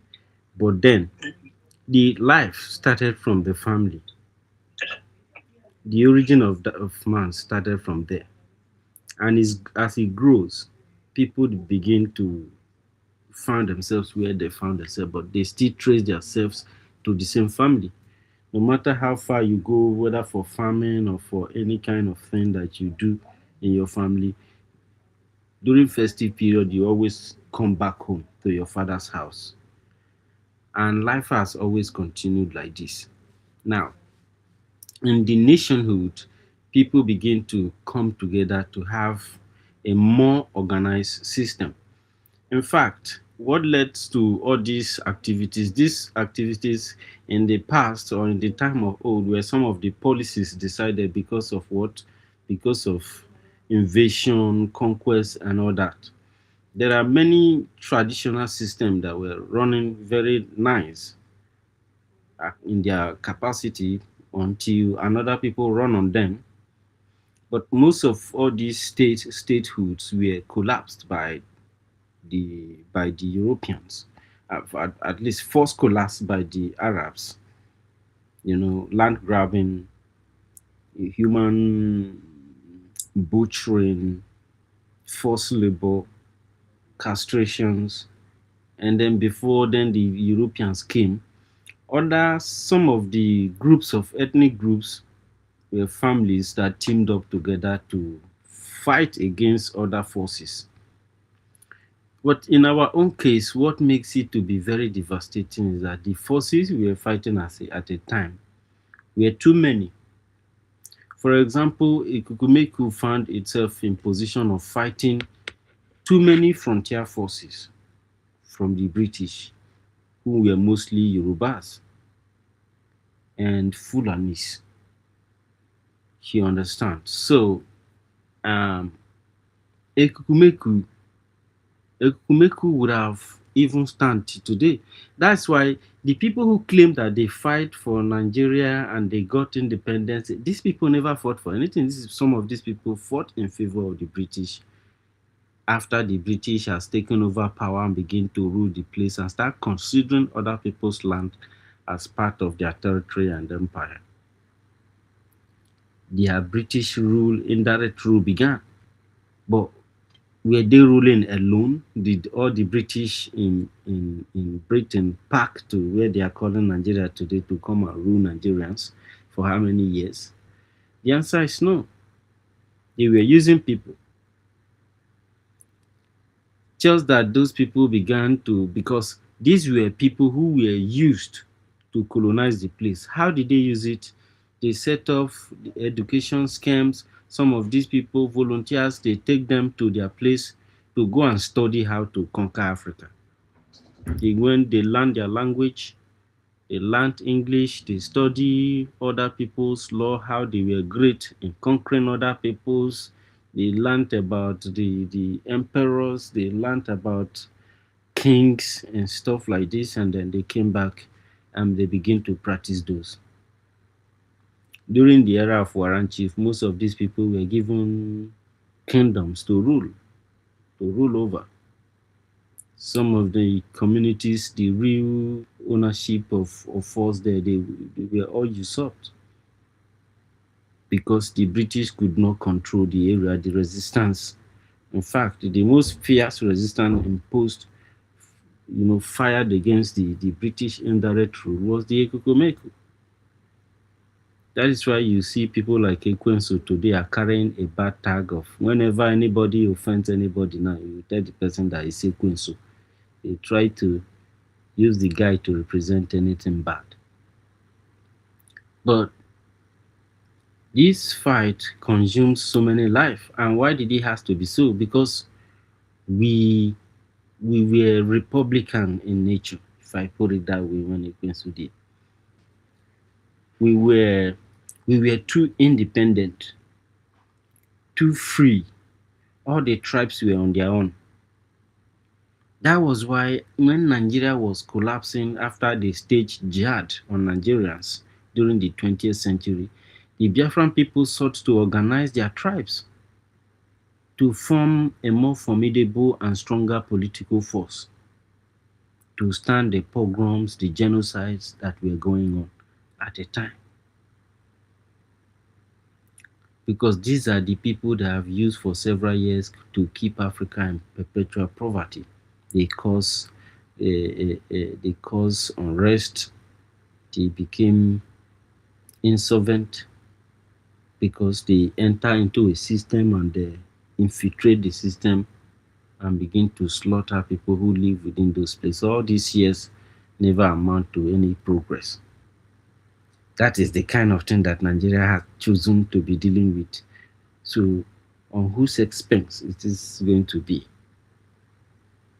So, if a young man who is already at 35 years old doesn't recognize this grievous evil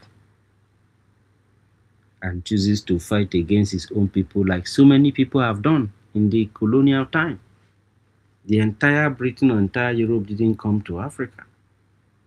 There were very few people that could have been captured and sent back.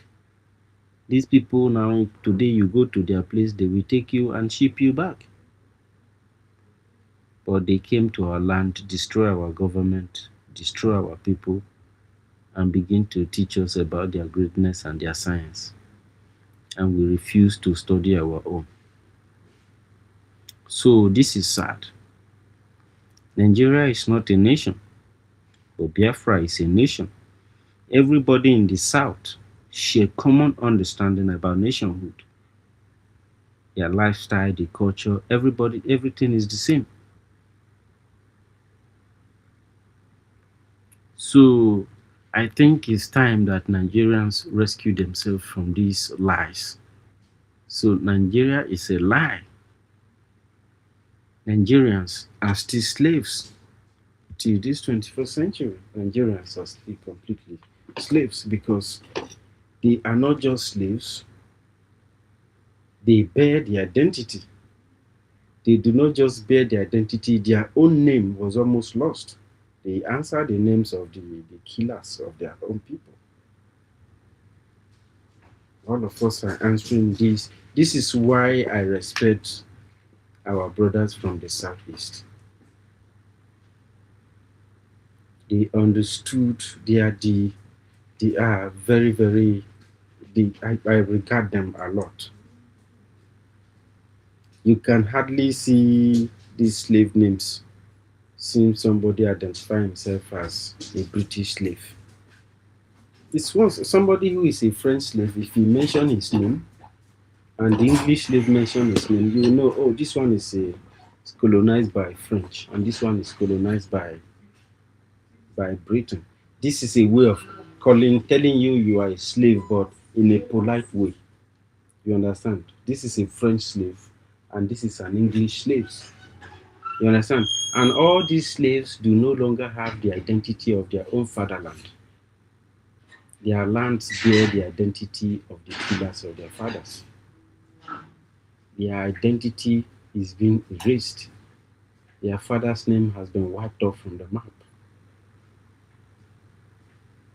The sole person who traded them as slaves are the identity of their countries and then their names, including the ones that they give to them. If you bear some name, if you bear your name like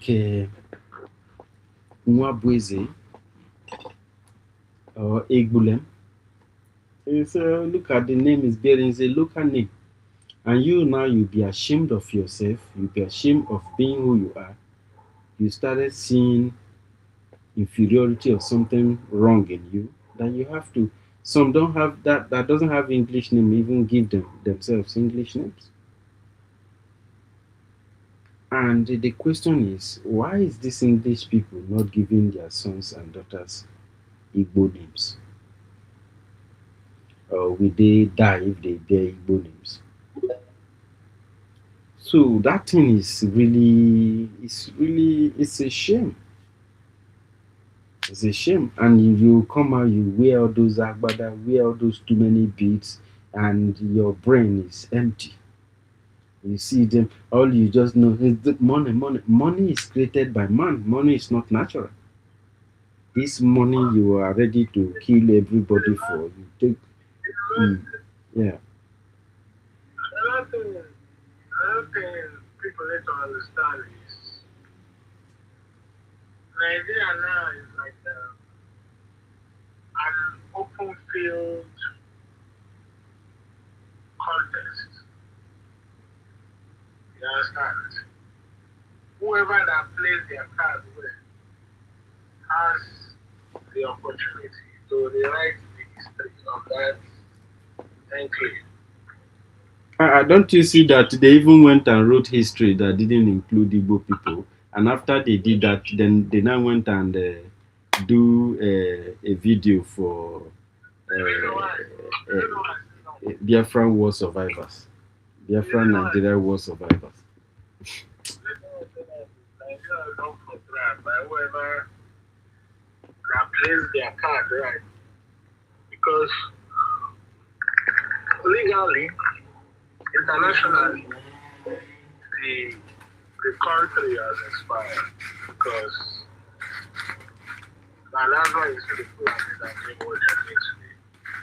And the international community will not say anything. You understand?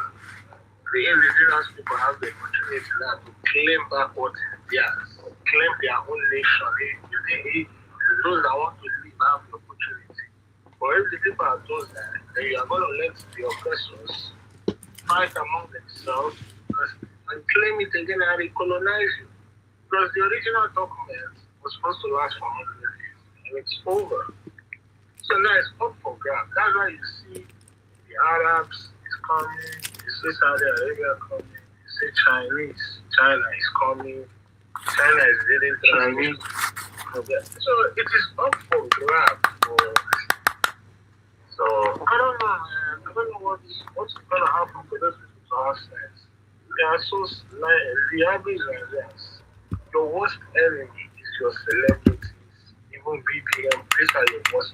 Okay, if these people truly love their people, the question you should be asking is, why do you find joy in bringing a sick person who is having a terminal disease to bring them on social media to come and be begging for money, rather than redirecting it to the government and challenging them that in a country they have what is called insurance care.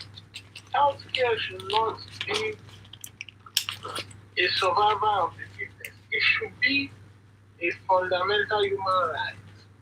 The average people should have access to healthcare.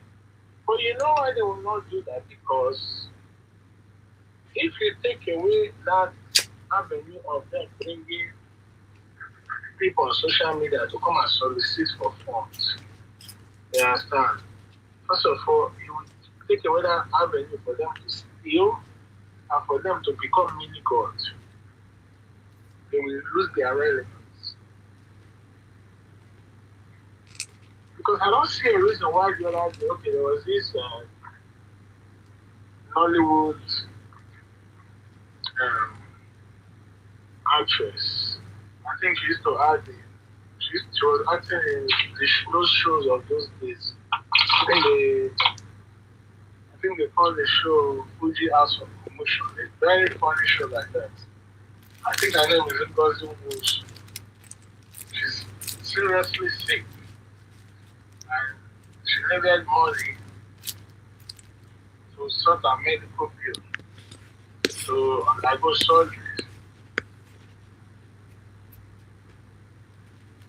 The only way they started soliciting for funds. They begging Nigerians to donate, this, that. People were donating. And Alex Oti, because the woman is from Abia State. Because the woman is from Abia State. Alex Oti decided to take up the bill and pay the bill. And they were praising him. And I'm looking at these people. Are you people sick in the brain? You are praising Alex Oti. Do you know how many Ngozi Nwuchi that is in that Abia State or in that Nigeria that is suffering what that woman is suffering?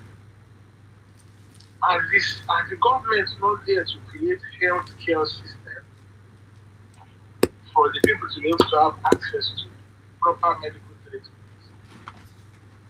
She said the government did not assist her people. But that was what was being all over the social media that I know it took. He did not. These are the people that are despised. Those ones that are bringing people on social media to come and beg for money to using emotional blackmailing the people. Oh, when you are one thing, can you one night work to understand? The same thing as this Madam humanitarian is doing. Easy. Madam humanitarian is doing. All the celebrities, they travel out of the country. The politicians travel out of the country. The politicians have insurance outside of the country. That's why when they are sick, they will run and go to France. Because they have insurance there. Health insurance. They have acquired second passport. They have health insurance. And people abroad, if they are sick, they can go to the hospital and get treatment because why? They pay taxes. And from that taxes, the government is able to create a national health insurance scheme or create an health insurance market where they can go and buy health insurance for at least for an affordable price. So that whenever they are sick, they can get access to medical treatment. Or if the person is like an elderly that okay, they are retired, the government have what is called Medicare. You understand? Because they are retired. And if you are somebody who is like on a low income, you have what is called Medicaid. So Medicaid is just like it's gonna supplement your insurance because the bill might not be able to cover the bill. This is what the working government or working system does. So today now you have many social media online beggars, heroes, because they are begging money to come and tell these people. And when you are telling these people, they will not listen. Anyway, go ahead. For I see Nigerians, most people, the leaders and most people, they know that the country has an expiry date. If you look at the way they treat the country, Nigeria, you will know that there's something they know that they are not saying. Because I see the way they treat Nigeria like a very fine virgin that you find in the bush. Group of men keep raping the girl and passing, raping the lady up, even to death. That's how I see Nigeria. Or a tree that you don't think anybody owns, with ripe fruits. So everybody just plucks, both the one that is ripe and unripe, plug. So by the way you see how they take their actions, you will know that either they know that the nation will not make it, or they intentionally don't want it to, see the light of the day. There's something they know that they are not telling the people from their action, where you can read, you can see the way they act, they carry out, because a level of impunity can go on and nobody to question nobody to ask questions, nobody to say the right thing. That is why most people from the Biafran extraction that are kind of, once they can collaborate with the leaders at the middle, they say they are the good boys, they give them their blessings. But why I'm so embarrassed is if I find people that are educated like, people like Soludo and the rest, joining the bandwagon, I'm like, there's a place of protection and a place of stupidity. Is it like you choose to be stupid willingly because you are paid, or what is really, really wrong? So let me tell you something. You see the political, just like in the days of Zeke. The reason why Zeke, I don't know why they are calling Zeke an hero. Zeke is not an hero. Zeke is one of the people that made Biafrans, Easterners, to be the problem that they have. Yes, he's part of it. His major He was supposed to go to jail. But in order for him not to go to jail, he had to compromise with the British. Because he loaned money from bank and misappropriated that fund. Instead of using the money to take care of a project, he used the money to be running campaign and elections. People don't know that is a huge crime. That is a very big crime. It's appropriation of funds. Like you are lying to the people, you ask the people, oh, you need this money to do that. Instead of you using that money to take care of that particular project, you started using the money to do something else. And you are working, you claim you are working, you are serving the people. That's a huge crime in government. So, you start with all these politicians. Like I always say, nothing new is there's nothing new under the sun. There's nothing that is happening today that has not happened before. History is always bound to repeat itself. It's just that it will happen in a different form. That's what people need to understand. History is always bound. Same pitch, same script, different players. just like every day you are supposed to eat, right? The ritual eating is continuously, but it's just that it will happen in different form. Maybe today now you eat apple and a goosey soup. Tomorrow now you eat rice. Next tomorrow now you eat ukwa. So it's just that's how the universe is. You understand? History itself is an energy. Energy, you understand? It can neither be created or destroyed. But instead, it can transition. It can be transformed into a different form. So that's what you need to understand. People will always be people. Government will always be government. You understand? Government will always make the same thing, depending on how the people allow them to operate. When the people are ignorant, or when they disconnect from their government, then the government will act radical, because the people is not there to checkmate. So it doesn't matter whether the people is white, or whether the people is black, or whether the people is Arab, or whether the people is Chinese, so it's the same way. So whatever is happening in Nigeria today is not new. Whatever Fulani terrorists is doing today is not new. But first of all, Nigeria was designed to create chaos and violence. But it's through that chaos and violence among the indigenous people is the way the oppressors can rule. Okay, now ask yourself a question. What is the difference between the pogrom that was going on in the north against the Igbos there and what Fulani terrorists is doing today in Igbo land? Is it not the same? Same thing. It's not the same jihad and terrorism. Same But it's just that it is happening in a different form. You understand? Those days they were not carrying cows and guns. Today now they are carrying cows and they are carrying AK-47. So when you understand all these things, that's why they say those who fail to study history is always bound to repeat itself. So what Martin and our Prime Minister is doing today is history, but because of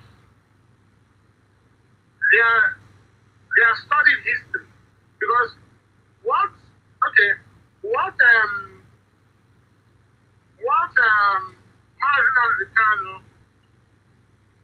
and our PM is doing today is free. They're fighting for freedom. What the likes of Zeke and Awolowo and those ones did, they were fighting for freedom, right? Claiming for independence. But what make our leader is different. And also, even when Mandela was fighting for freedom, right? So what make our two leaders, of which is the greatest gift to the Biafran people, what make our two leaders so different from these people is the fact that, yes, they are fighting for freedom, but they are not fighting for freedom within Nigeria. Because Adakaboro fought for freedom within Nigeria. What did Nigeria do? Nigeria killed them. Sarowiwa fought for freedom within Nigeria. What did Nigeria do? They killed them. Fela uses music to fight for justice within Nigeria. What happened to him? So, all these so-called people that I think they can come and fight for freedom and change Nigeria overnight, with Showere shouting up and now, revolution now. The other one is shouting, get your people. These are fools. You understand? This is what Lucha will call in psychology, they call it insanity. Repetition of the same thing over and over again, expecting to get a different result. Psychophancy and insanity. For intelligent people, smart humans and fear, they understand it. Because they want to see that thing they put in the brain of a black man and why Nigeria is waiting. So it's not these idiots like Wole Soyinka, they go and read. As far as I'm concerned, Wole Soyinka he doesn't deserve any Nobel Prize. Nothing. It's a shame. There was a It's a shame. particular incident that took place in this thing in the 80s. I think it was during the time of what is the name of that? Is it Ghanaian freedom fighter? What is his name? His name is coming up there. Kwame Nkrumah. Kwame Nkrumah. During that time that they were fighting, so the whole Africa, every Western event, the solidarity, you understand, for that fight. Pan-Africanism. Was the one that betrayed and went and he was the only black man there, because there was still coming up in his so-called linguist craft and whatever it is. So those people don't deserve. People that deserve Nobel Prize, even one I know, is people like Chinua Achebe. Chinua, yes. Why is Chinua Achebe not celebrated today? Obviously, that thing is crap. The Nobel laureate is a shame, is a sham. So, because one of his book still fall apart. It's still happening today in Africa. It's one of the greatest landmark book. He's one of the greatest of all greatest literary work. Even the Dutch herself is using it to act movies. Yes, ma'am. It's one of the greatest. Or you want to talk about his own another literature, the one that is called There Was a Country. That one. So, people that deserve Nobel Prize, not that easy to literature. Cow is there, his people are dying. You are there and your people are being killed. They are not saying anything. It's a disgrace to old age. So, this is the problem. The double standard. And that's why I'm very sorry. I'm very sorry for the Yoruba people, because they will not understand what they are doing to themselves. They are finished. They didn't learn from the days of Afonja.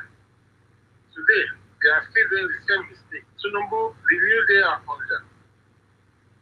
So that's just what it is. You understand? That's what it is. So history always happens. So you just have to decide how you want this history to happen. Nigeria now is very dangerous to the Biafran. Very, very dangerous. It's very, very dangerous. Because Nigeria is spending more money trying to stop Biafran and actually developing the country itself.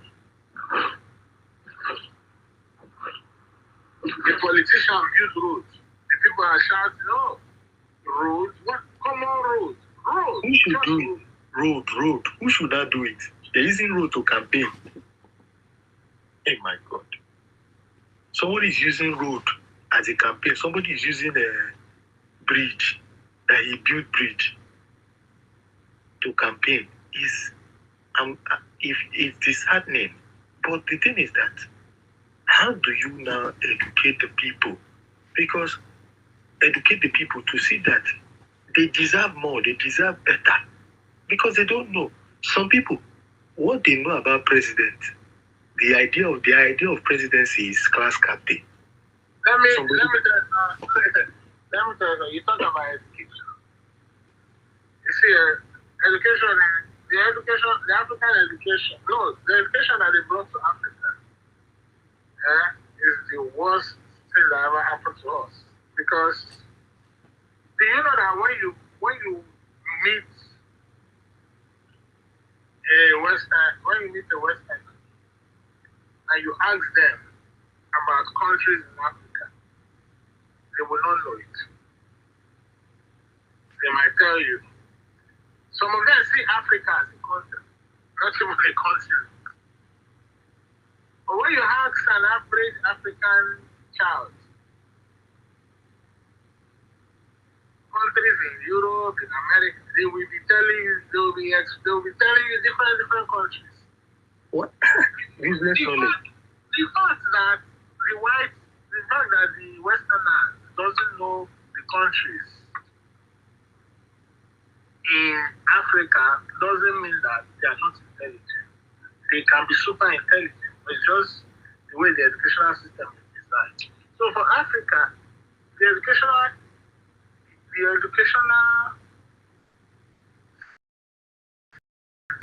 is so they only study of those who that they are. To better serve the master. That's all. The education. Yes, to love the colonial master. That's all. Because ask a lot of Africans today, the ones in school today, ask them about the different revolutions that take place in Africa. They don't know. The different wars that take place in Africa. They don't know. Is it not you that I say you are trying to do research on? What were you saying you are trying to do research on? And they attack you. What is it?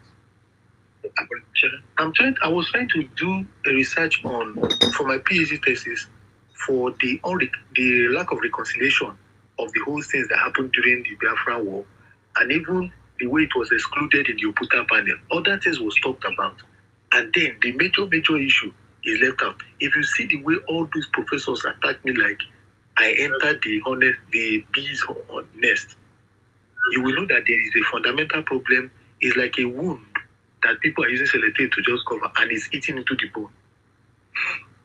Okay. That answers your question. They took away history and give you current affairs.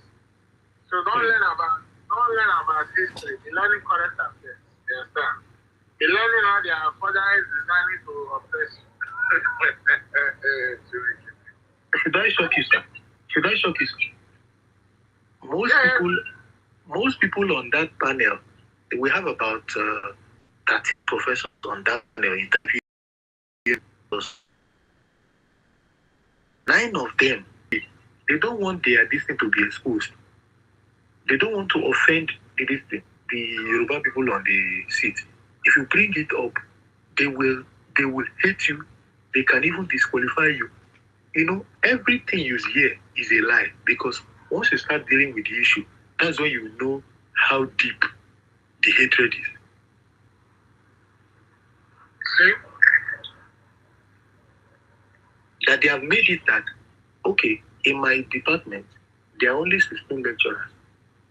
13 are Igbos. Now, the 20 people that came for masters, 23 persons that came for masters, 20 are Igbos. The ones that came for PhD, 17 are Igbos.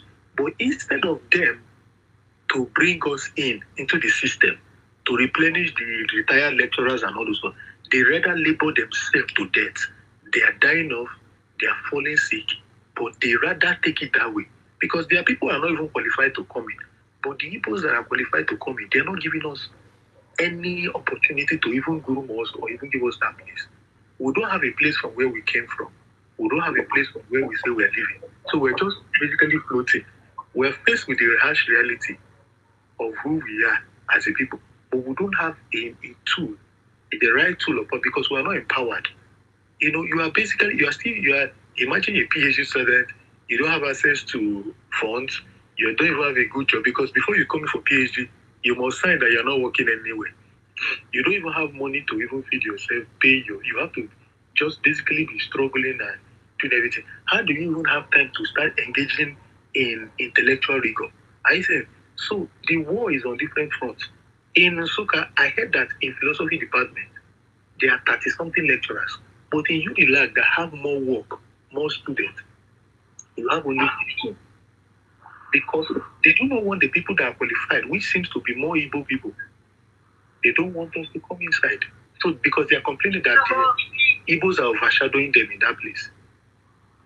But is it not this? That's what India is designed. Look at the government structure. You have more Fulanis in power than even, you have more Northerners in power than even the Southerners. So in a country whereby how does that conduct the work? 60-something years, right? Since they are taking independence. Out of that 60-something years, Northerners have ruled for something years. Southerners have ruled only something years. So when you remove intelligent people and put crazy, extremist, bigot people in power, what do you expect? Everything will run down. So that's just it. You answered the question, so that's just it.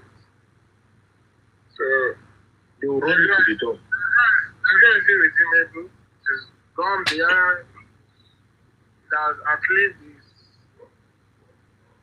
threshold. And that's why the things that are happening today are happening. Because even tell me, like, how can you fix it? How do you even start fixing the insecurity? How? They tell you you don't talk to terrorists, you fight terrorists. Okay. You want to fight terrorists. How do you fish out your new security personnel in your military to now fight the terrorists? How? Terrorists, a military has been saturated with terrorists. How do you solve that? They rehabilitate terrorists and send them back into the military. And my God, it's like you're thinking, my God, you can't. It's systemic error. This is why Nigerian military personnel will get killed by terrorists. They will not talk about it. They will survive. Mm-hmm. But when a Methodist prelate tell you his experience of what he saw, you will come and invite him. I don't know. Maybe Nigerians are. I don't know. Well, I don't know the kind of where they are living. Maybe they are living in a different world, because what is happening in that country is unbelievable. Unbelievable. And so it boils down to my question. It boils down to the question I've been asking. You know, the war you have to face is on different levels, on different forms. Where do you even begin to do this, to even wage this fight? Because I'm telling you, if you don't fight this fight to a certain level and educate the people coming at our back and know how to also continue the struggle, they might lose themselves and then they'll be fully submerged. Because I can tell you, it's not as if you cannot point and say this is a very good school in the East, or you cannot even oh my God, this is a very good institution that is working, because the people given the political power to do that, they intentionally do not do anything about it. So there are a lot of things. Is it the quality of education? It's not as if it's good in the West here, in this Lagos. It's not as if it's good in all this Yoruba land. But you find out that they have almost all the better schools than we do. But when I got admission into Unilag, we were about 180, and out of that 180, they admitted only 5 Igbos. Let me tell you something. You see, Nigeria has been shared because when the Fulani dish, go and look at that picture of independence, you will see where the premier of the north, whether the Sultan of Sokoto, was standing next to the queen. They tell you Nnamdi Azikiwe is the first president of the zoo. But that's a lie. He was a ceremonial president. Because how can you fight being the leader of fighting for so-called independence, and at the end of the day, when that independence is achieved, and that became a ceremonial president, they are just there, you don't have any power. He was the premier of the north, the prime minister, that Tafawa Balewa, that was running everything. His presidency was just ceremonial. And the only reason why that was able to happen was leading up to the same corruption case that they had against him. And remember, I said the corruption case they had against him. So he could not speak. He couldn't speak. He could only take what was given to him. So that is it. What else? So Nigeria,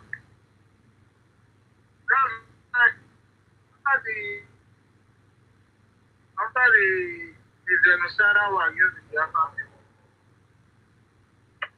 imagine, because we did not achieve the total freedom of Biafra there. You see what they did to us. We used to have our seaports in Iguacha functioning. We had our seaports, our Warri seaport, on there, functioning. You have all those seaports were shut down. They now transferred all the seaports to Lagos. It was by design. Guess what? Because they said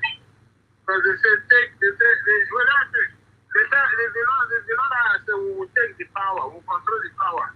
You control the economics. They say you control the economics. They say you control the economics, we'll control the power. So today, you see them, they are the only ones that have the seaport. They say in the south, the only international airport will be the one in Lagos function. It was by design.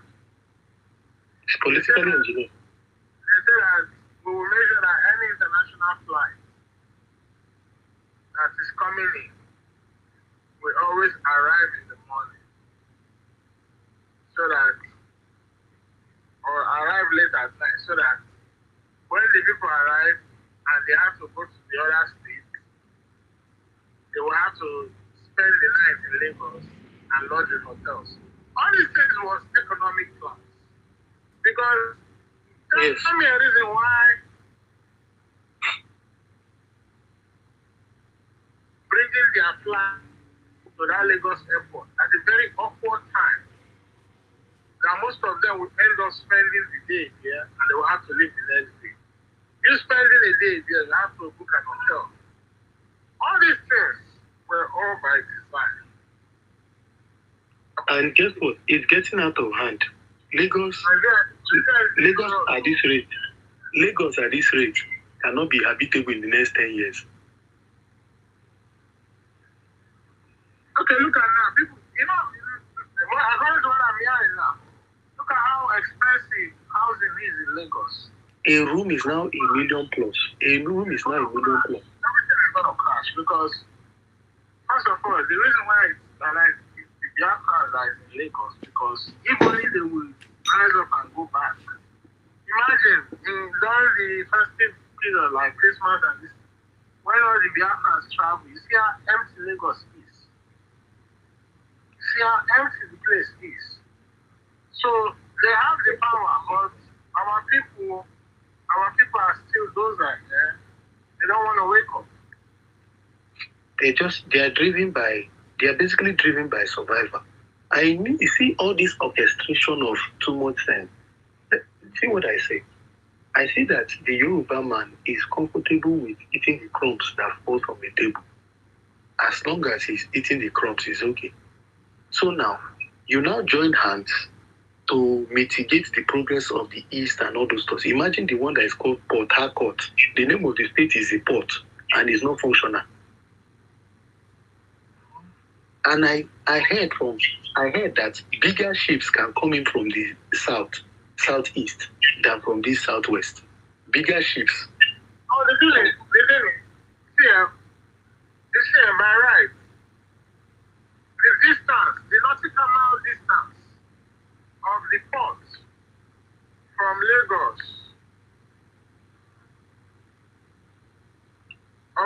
port to the Atlantic Ocean is way further than the nautical mile from the Calabar seaport, or even Warris, even Iguacha seaport, to the Atlantic Ocean. It does not We make are more- anything We are for more local closer to the Atlantic Ocean than than the Lagos. also seaport. I don't know if you know. So, if you still have to go to Lagos, you understand what I mean? It goes to Lagos. Hey, let me go through it. Sorry. It goes to Lagos, then from Lagos, it goes through our own seaport to the ocean, then before it starts going towards any direction of the world. Because you have to hit the Atlantic Ocean, and before you can now start facing your destination. So The thing is that sir, this is what you must know. All these conspiracies and all those stuff, it will implode from within. That's what I'm already seeing it happening.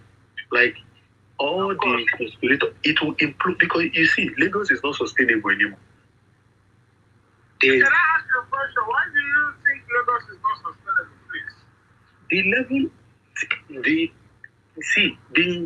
The cost of living here is not practical. It's not practical. How can you say a common room is 1.something million and there is no form of control? Because how do you place a control on someone's property? Secondly, the waste management, they cannot do it anymore. People they outsource the contract to. Once they made money, they abandon it to other people and move to Canada and the rest. And then there are no places to even dump this refuse. Everywhere in Lagos now is now made of different mountains of waste.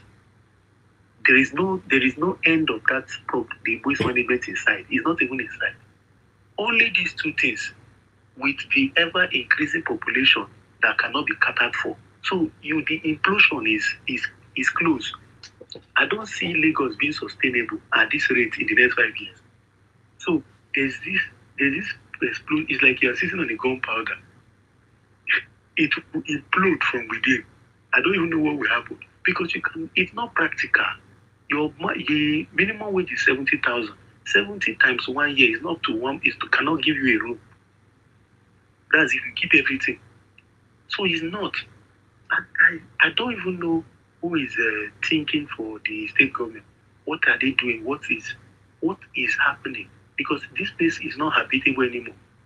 Because of singular decisions of mitigating, instead of focusing on multi-level urbanization of the country, you now segregated the certain people and you are now focusing on certain people.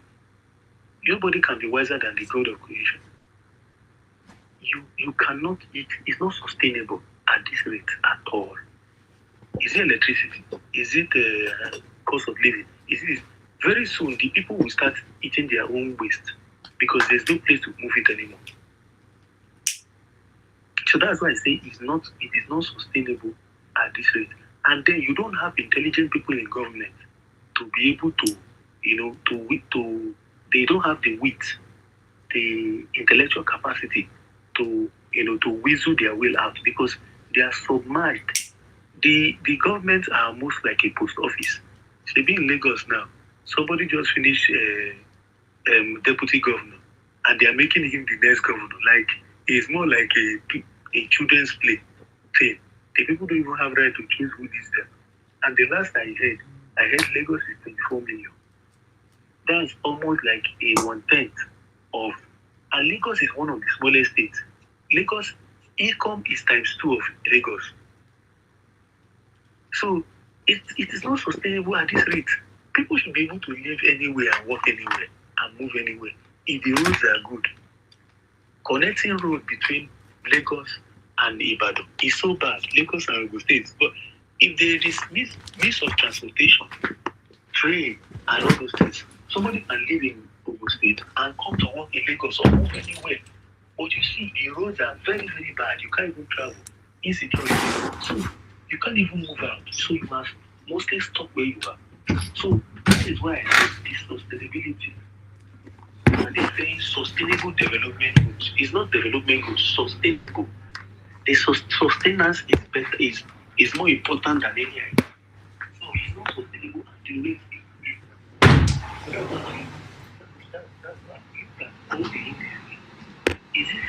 because cannot provide food for yourself. You cannot eat your money, even though you have the money, you can't eat it. You spend it, you use more money now to rent apartments to do this because few people are doing it. Everything is true. Somebody will pay 1 million naira from a landlord comes in and making 2 million naira and tells you to back out. What will young men do? If you're a young man that just left university, can you even get it? No. If they are paying you 100,000, most of the companies. Are there even jobs in Lagos? That's the question. What is the percentage of people spending 100,000 in Even the so-called Lekki and all those places, Island, only small rainfall. There's flood everywhere. I even heard that some of the people living in that place, they don't have good water. They have to be using pure water to be taking care of themselves and all that.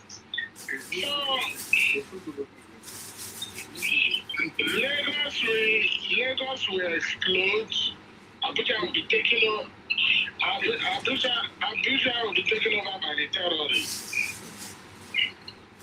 And the North will be ravaged with terrorism. That's where Nigeria is heading to.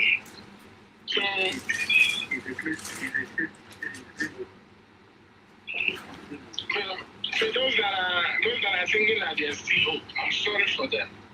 I'm sorry for them. It's gone. That place is gone. It's gone and gone for good. Yes, sir. The better they get themselves together and tell them, no, we don't want this anymore, the better they will save lives. But if they continue to be playing all these their politics, I'm sorry.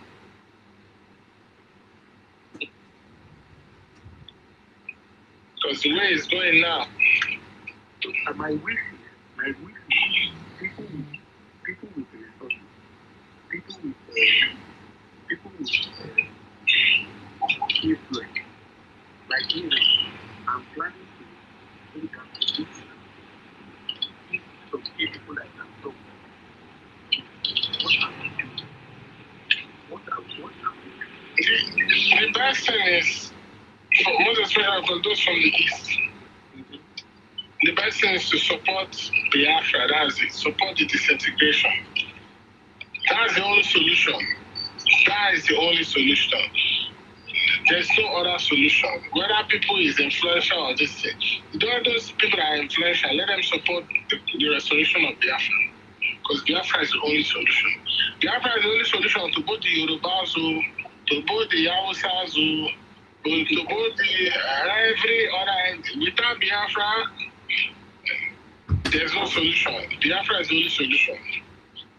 Because now, even Yoruba said, I'm so disappointed. Yoruba, we thought that they have had sense. They started fighting for Oduduwa. Today now, they are telling you 5 plus 5. I'll be 4 plus 4. Tinubu, Emi Loko.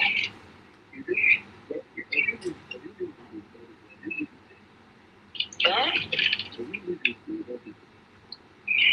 No. I don't even know what the bad side looks like. I don't even know what Nigeria looks like. Let me tell you.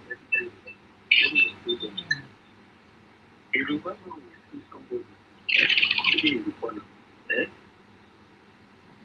He will say, he will not tell the person to stand up and move out. He will now call you. He will say, I think somebody they shit around here. He has seen the person, no. He will not say anything. He will just go and meet another person to put that person into problems. So you will now be like, no be you first see this person with the shit here. Why you not tell him make him leave? If you are somebody that is very naive, let's say you just came from the east to Lagos, you use your head and pass the problem. But if you understand them, you will say, I did hear him say, wow, you walk away. They are not straightforward people. If you follow them with sincerity, you enter the problem. They know themselves. They are very, very cunning. They are very, they call it diplomacy. And they do that. Another reason why, because I'm not getting to that point, that another reason why the people that call themselves Yoruba today do not want Nigeria to disintegrate. It's the fact that Yoruba is not as huge as they claim it to be. Even if I thought there is any real Yorubas, because what Nigeria does, Nigeria swallows your indigeneity. Nigeria takes away your identity. You'll be surprised that the man in Ijebu self will tell you he's not a Yoruba. No, he's not. He will tell you he's not Yoruba. Yes, sir. Even the man in Oshopo will tell you they are not Yoruba. It's not even, what is even the meaning of Yoruba in their language, sir? That's what you should be asking them. What's the meaning of Yoruba in their language?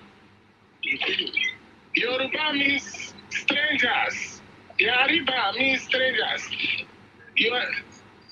If I thought there's any true Yoruba, the true Yorubas are the ones in Oyo. And the other part became Yoruba based on expansionism. So they know all these things. And that's why they don't want Nigeria to go, because they know that when Nigeria goes, everybody will start asking themselves, who am I really? Who do I even belong to? You understand? The question, the debate will ask, you start. But that's when you don't know you. Because you tell me when Nigeria is born, what is Nigeria? How is Nigeria? What is the national dish of Nigeria? Nothing. So, what is the common language of Nigeria? Nothing. What is the common culture of now? Okay, well, the only common culture you say Nigerians are criminals and scammers. Maybe that's their unifying culture. So, what is their China is a better scammer. India is a better scammer. So, what do we know Nigeria for? If not for what? Sagas. Dragging, online dragging. And they are corrupt politicians. But I would say that's just what it is. But do you think that all hope is lost? Because I know I feel overwhelmed. Before you say if all hope is lost, there has to be hope first before you can ask whether all hope is lost. There is no hope. So you don't need to ask if all hope is lost. There is no hope. It's hopeless. Because before you can say if all hope is lost, there has to be some bit of hope. But there is no hope. There is no hope. Okay, wait. Okay, even if you say you want to restructure Nigeria now, because restructuring is still within. Because when these politicians now realize that Biafran now, the momentum of Biafran is too powerful and they cannot stop it anymore, they will start proposing restructuring. So now, now you ask yourself, if you restructure Nigeria, have you restructured the terrorists? Can you stop the terrorists or stop a full animal from leaving the north and coming to the south? Because restructure means you have you have stronger region and weak center. Weakening the center, and I think that's what this guy wants to do. Because that's federal character. But it is not going to work. It's not going to work. They are scam. They are criminals. Nigerians are criminals. Because they did not want to create. They did not want to restructure. They created geopolitical zone. What has that nonsense done for Nigerians today? What is South?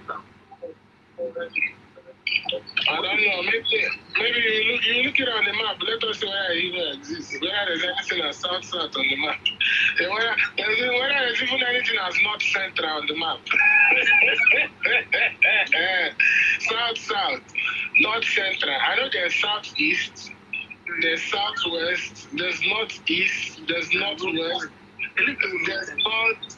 the south. I don't know. I'm not here. It's North Central. I don't know. Maybe it is the north that is in the middle of the center. I don't know. It's like saying bending corner. Short nigga. And you have professors who. You have professors in our useless country. You have people like Wole Soyinka that can correct them. But the idiots don't have sense. When I see Biafrans calling themselves Hausa, I just laugh. Somebody is calling himself Rumo. What is Rumo? What is Rumo? People community. Look at them. Look at the way. If you listen to somebody from even Akwa Ibom, you will know that these all people from the southeast area, they have similar origins. So let me tell you something. It did not start today. This whole thing, this whole nonsense. This is how they change people's identity, people's geographical location, change the names of their community. Because one of your greatest identity is your land. Your land has a name to it. With that land and the name of that land, you can trace who those people are. You can even trace the history of their ancestry. It's just like you go to a place. You ask them, which land is this? They tell you, what is the name of this land? They tell you the name. You can trace the history. So all this nonsense started with the Wellness Commission. Before they started creating states to divide us. And over time, a generation is like 25 years. Over time, that nonsense becomes epigenetic to the people. And that's why today you see an idiot like Asai Dokubo, he will tell you today he's not Igbo. Tomorrow he will tell you his grandfather is Igbo. This is what it causes. You will see worry people having problem with Yoruba people, whereas you people are one ancestors. Or they will tell you they are Yoruba, but you see, this is it. It is called divide and rule, divide and conquer, divide and rule, divide and conquer. That's what it's called. So all these things, these are part of the elements that have been designed to separate the people from themselves. Well, you know that once you awaken to this reality, it is difficult. You can't go back to it. Of course, and that's why they have to make sure that stop Martin and the camp. Because Martin and the camp was waking the people up. Martin and the camp is the reason why Yoruba have sense to be. Some of them, or not all of them. They're not saying that everything that they're saying has been true all the way. Yes, now. They are all shamed. At the end of the day, they will all be put to shame. Biafra will be victorious. It's just that our people need to. That's not. They are all shamed. At the end of the day, they will all be put to shame. Biafra will be victorious. It's just that our people need to sit up, come together, support their freedom, total support.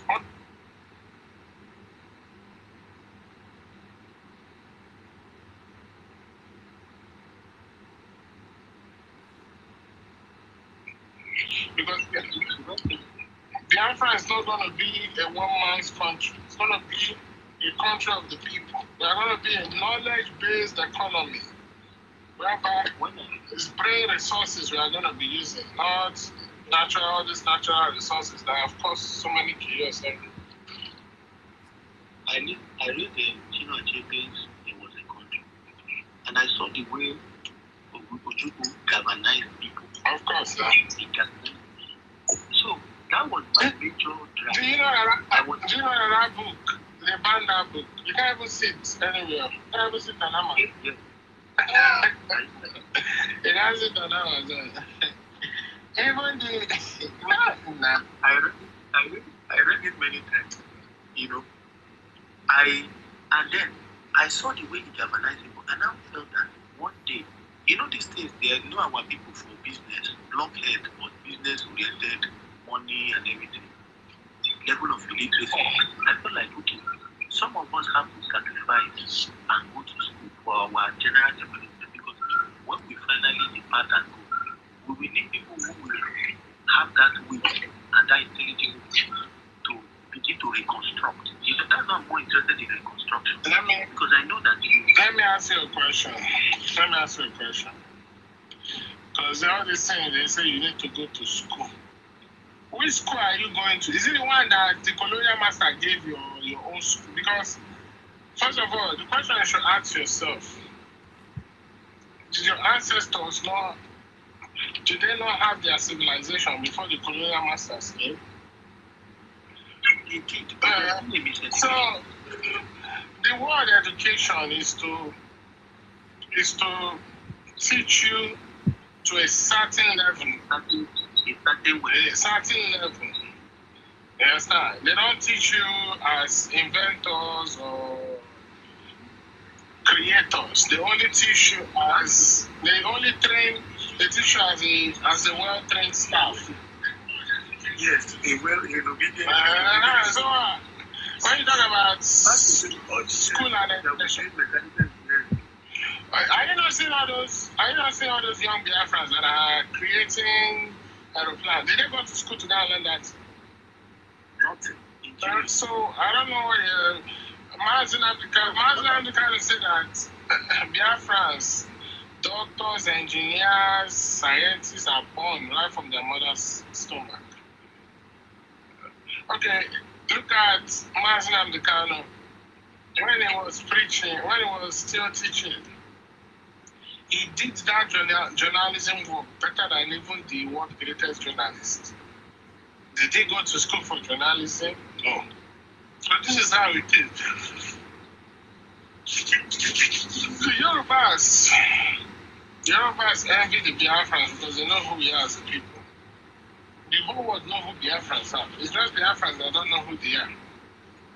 No, the whole world know who we are. I'm telling you.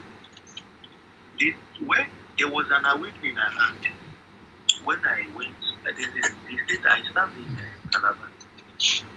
Because being in Lagos all my life, they make you start looking at the place as a stranger, the trick you can eat, you do a lot of things. So sometimes you want to go down on your identity. Now, but when I went to Calabar, people went to do the one for one even for a corner, people know what people know about it. And I realized that even if you go to the US, anywhere Igbos are found, they know that they bring a level of genius that is not normal. South Africa, America, UK, everywhere. But in the place where you say you come from, people are trying to, they're trying to make fun of you, just like the Sambalat and Tobias, so that they can ridicule you. They know that what you are doing is important, but they want to use ridicule to discourage you. And then if they cannot bring you down by ridicule, they start fighting you. If they fight you alone and you cannot work, they will now gather other people to fight you. That's why people say the enemy of my enemy is my friend. It's not the friend of my friend, is my friend. He's enemy of. So two enemies can unite to fight against somebody. So are you saying it? So when I talk about education, I'm talking about, that's why I didn't bother doing California. I know those things are mitigated because there's something that wisdom is justified by justice. How can you have been graduating 5,000 lawyers, not certified anything? Graduate thousands of engineers, one invention cannot be done. It is mitigated. Something is really wrong with the curriculum. So I needed to study something that is out, that has no coloration. That's why I went to that. What I went to. Because I know that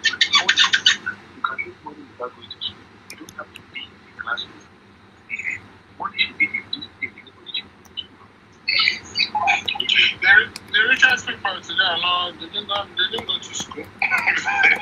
And they didn't go to school. Even the people who make money more are even the people that were here in class. Yeah. Anyway, it's good thing you came, at least. I hope you will live with a lot with you so that when you go out there, you can talk to others because there's no hope.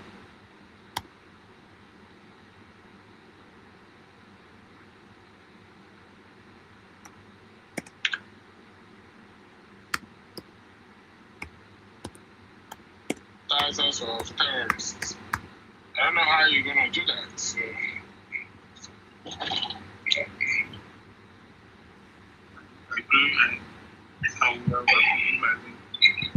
The only solution is total disintegration and balkanization of that entity. It's not our own creation.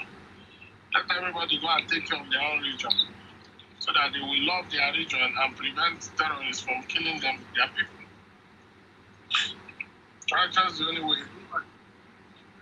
You can be like by saying a Fulani person, I will know. And this person is a Fulani. I watch him. Of course, now you will. I will know. That's it. And so people are crying out and all those people that planned evil against the evil people and they're working against them, they are all reaping the reward of their hatred. Of course. They are reaping all the way well. Their children will also reap it. Of course. You can't be wiser than people. They will enjoy their evil. Ife, I don't know if you are still up. I think we should start rounding up. Also, when I leave me and one Nigerian post. I feel like it's only me. Ife, are you there? He will turn it off. Maybe he's busy. All right. I followed you. I think I followed you. University, are you still awake? University, I don't have calls, so I cannot bring you up. I can't bring you up. If you did not give me co-host, I don't have co-host. All I told you I was supposed to bring you up as he has gone to sleep. Hey, one day, we'll all gather in Biafran land and rejoice, celebrate, sing the songs of victory. Yeah, it's not easy. And you have to, you're not feeling the fire of what we're feeling here. You were under the It is crazy, man. It's crazy. I have one more thing to do. After that day, I'll give up. There's nothing. See, everybody, like I'm telling you, don't second guess, because second guessing is only gonna. Each day you second guess, each day innocent life have been lost. They say yesterday's survivor are today victim. You understand? Today's survivors will be tomorrow's victim. Tomorrow's survivors will be next tomorrow's victim. That's how Nigeria is. Nigeria has come to kill, to steal, and to destroy. That's what it is. That's what it is. I told them, those who are watching Super Eagles, I think Nigeria can never win any trophy anymore. It is God. It is God. I thought watching that when they did Ojoro and gave Messi that time under 17, they did Ojoro and gave him 2 penalties. That's when I knew it was nonsense. Despite all the things that JJ played, they said he did not go for World Cup. What are you now watching it for? It's already anything that Nigeria. JJ is Ronaldo and Messi greater than JJ in dribbling, in skills, in. But the thing is, well, the thing is, you know, is anything that this person achieved. Anything that Nigeria achieved, it was done based on the Biafrans. Okay, look at that. Look at that US 94 World Cup squad, or even Atlanta 96 Olympic team. Majority of that, what is majority? Over 80% of that team is Biafrans. The Sunday Ulysses, the Amonikis, the Daniel Omokachis, the Ipebas, what is it? The JJs, the Kanu Wankwas, there's that, the Exil, all these people. Which Yoruba players is a great, but which Yoruba player do they have that has been a great player? They should come and tell us, let us, Fulani, or is it Fulani? I see the Yakin is an Hausa man, it's not like he's a Fulani. Even his Hausa itself is gonna be questioned. So Biafrans are the reason why Nigeria is succeeding. But as soon as the Biafrans are saying no, we don't do anymore, Nigeria is going down. Nigeria is going down. The only place you will see Fulani is criminal, where Nigeria want to steal or want to be corrupt. That's how you have the Fulani madam in United Nations that is always fighting against Biafrans.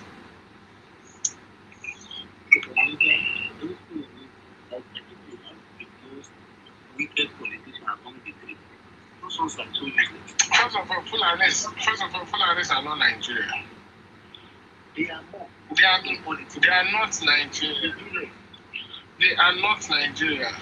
Well, you can say that they are Nigeria because Nigeria is a creation to oppress indigenous population. You can say they are Nigerian, but they are not indigenous to Nigeria. So they don't own any land in Nigeria. They are. This Fulani history did not start today. You don't think. This is their menace. It didn't start today. They tried this thing. They tried this thing in Central African Republic, and they were all dealt with. It chased them out of power.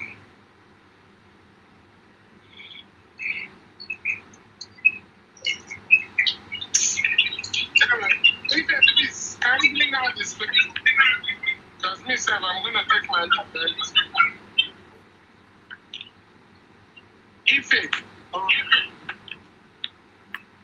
Anyway, it was great having you.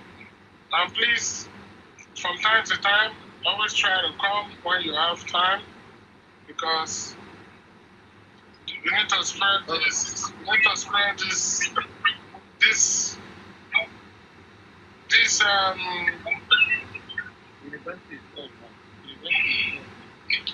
University is not on. It's on listener. You cannot. You can't speak. Yeah, you can't speak. It's on listener.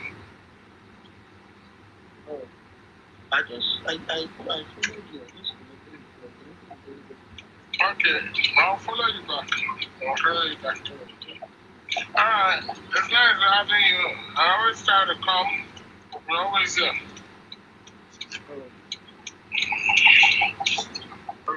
Alright.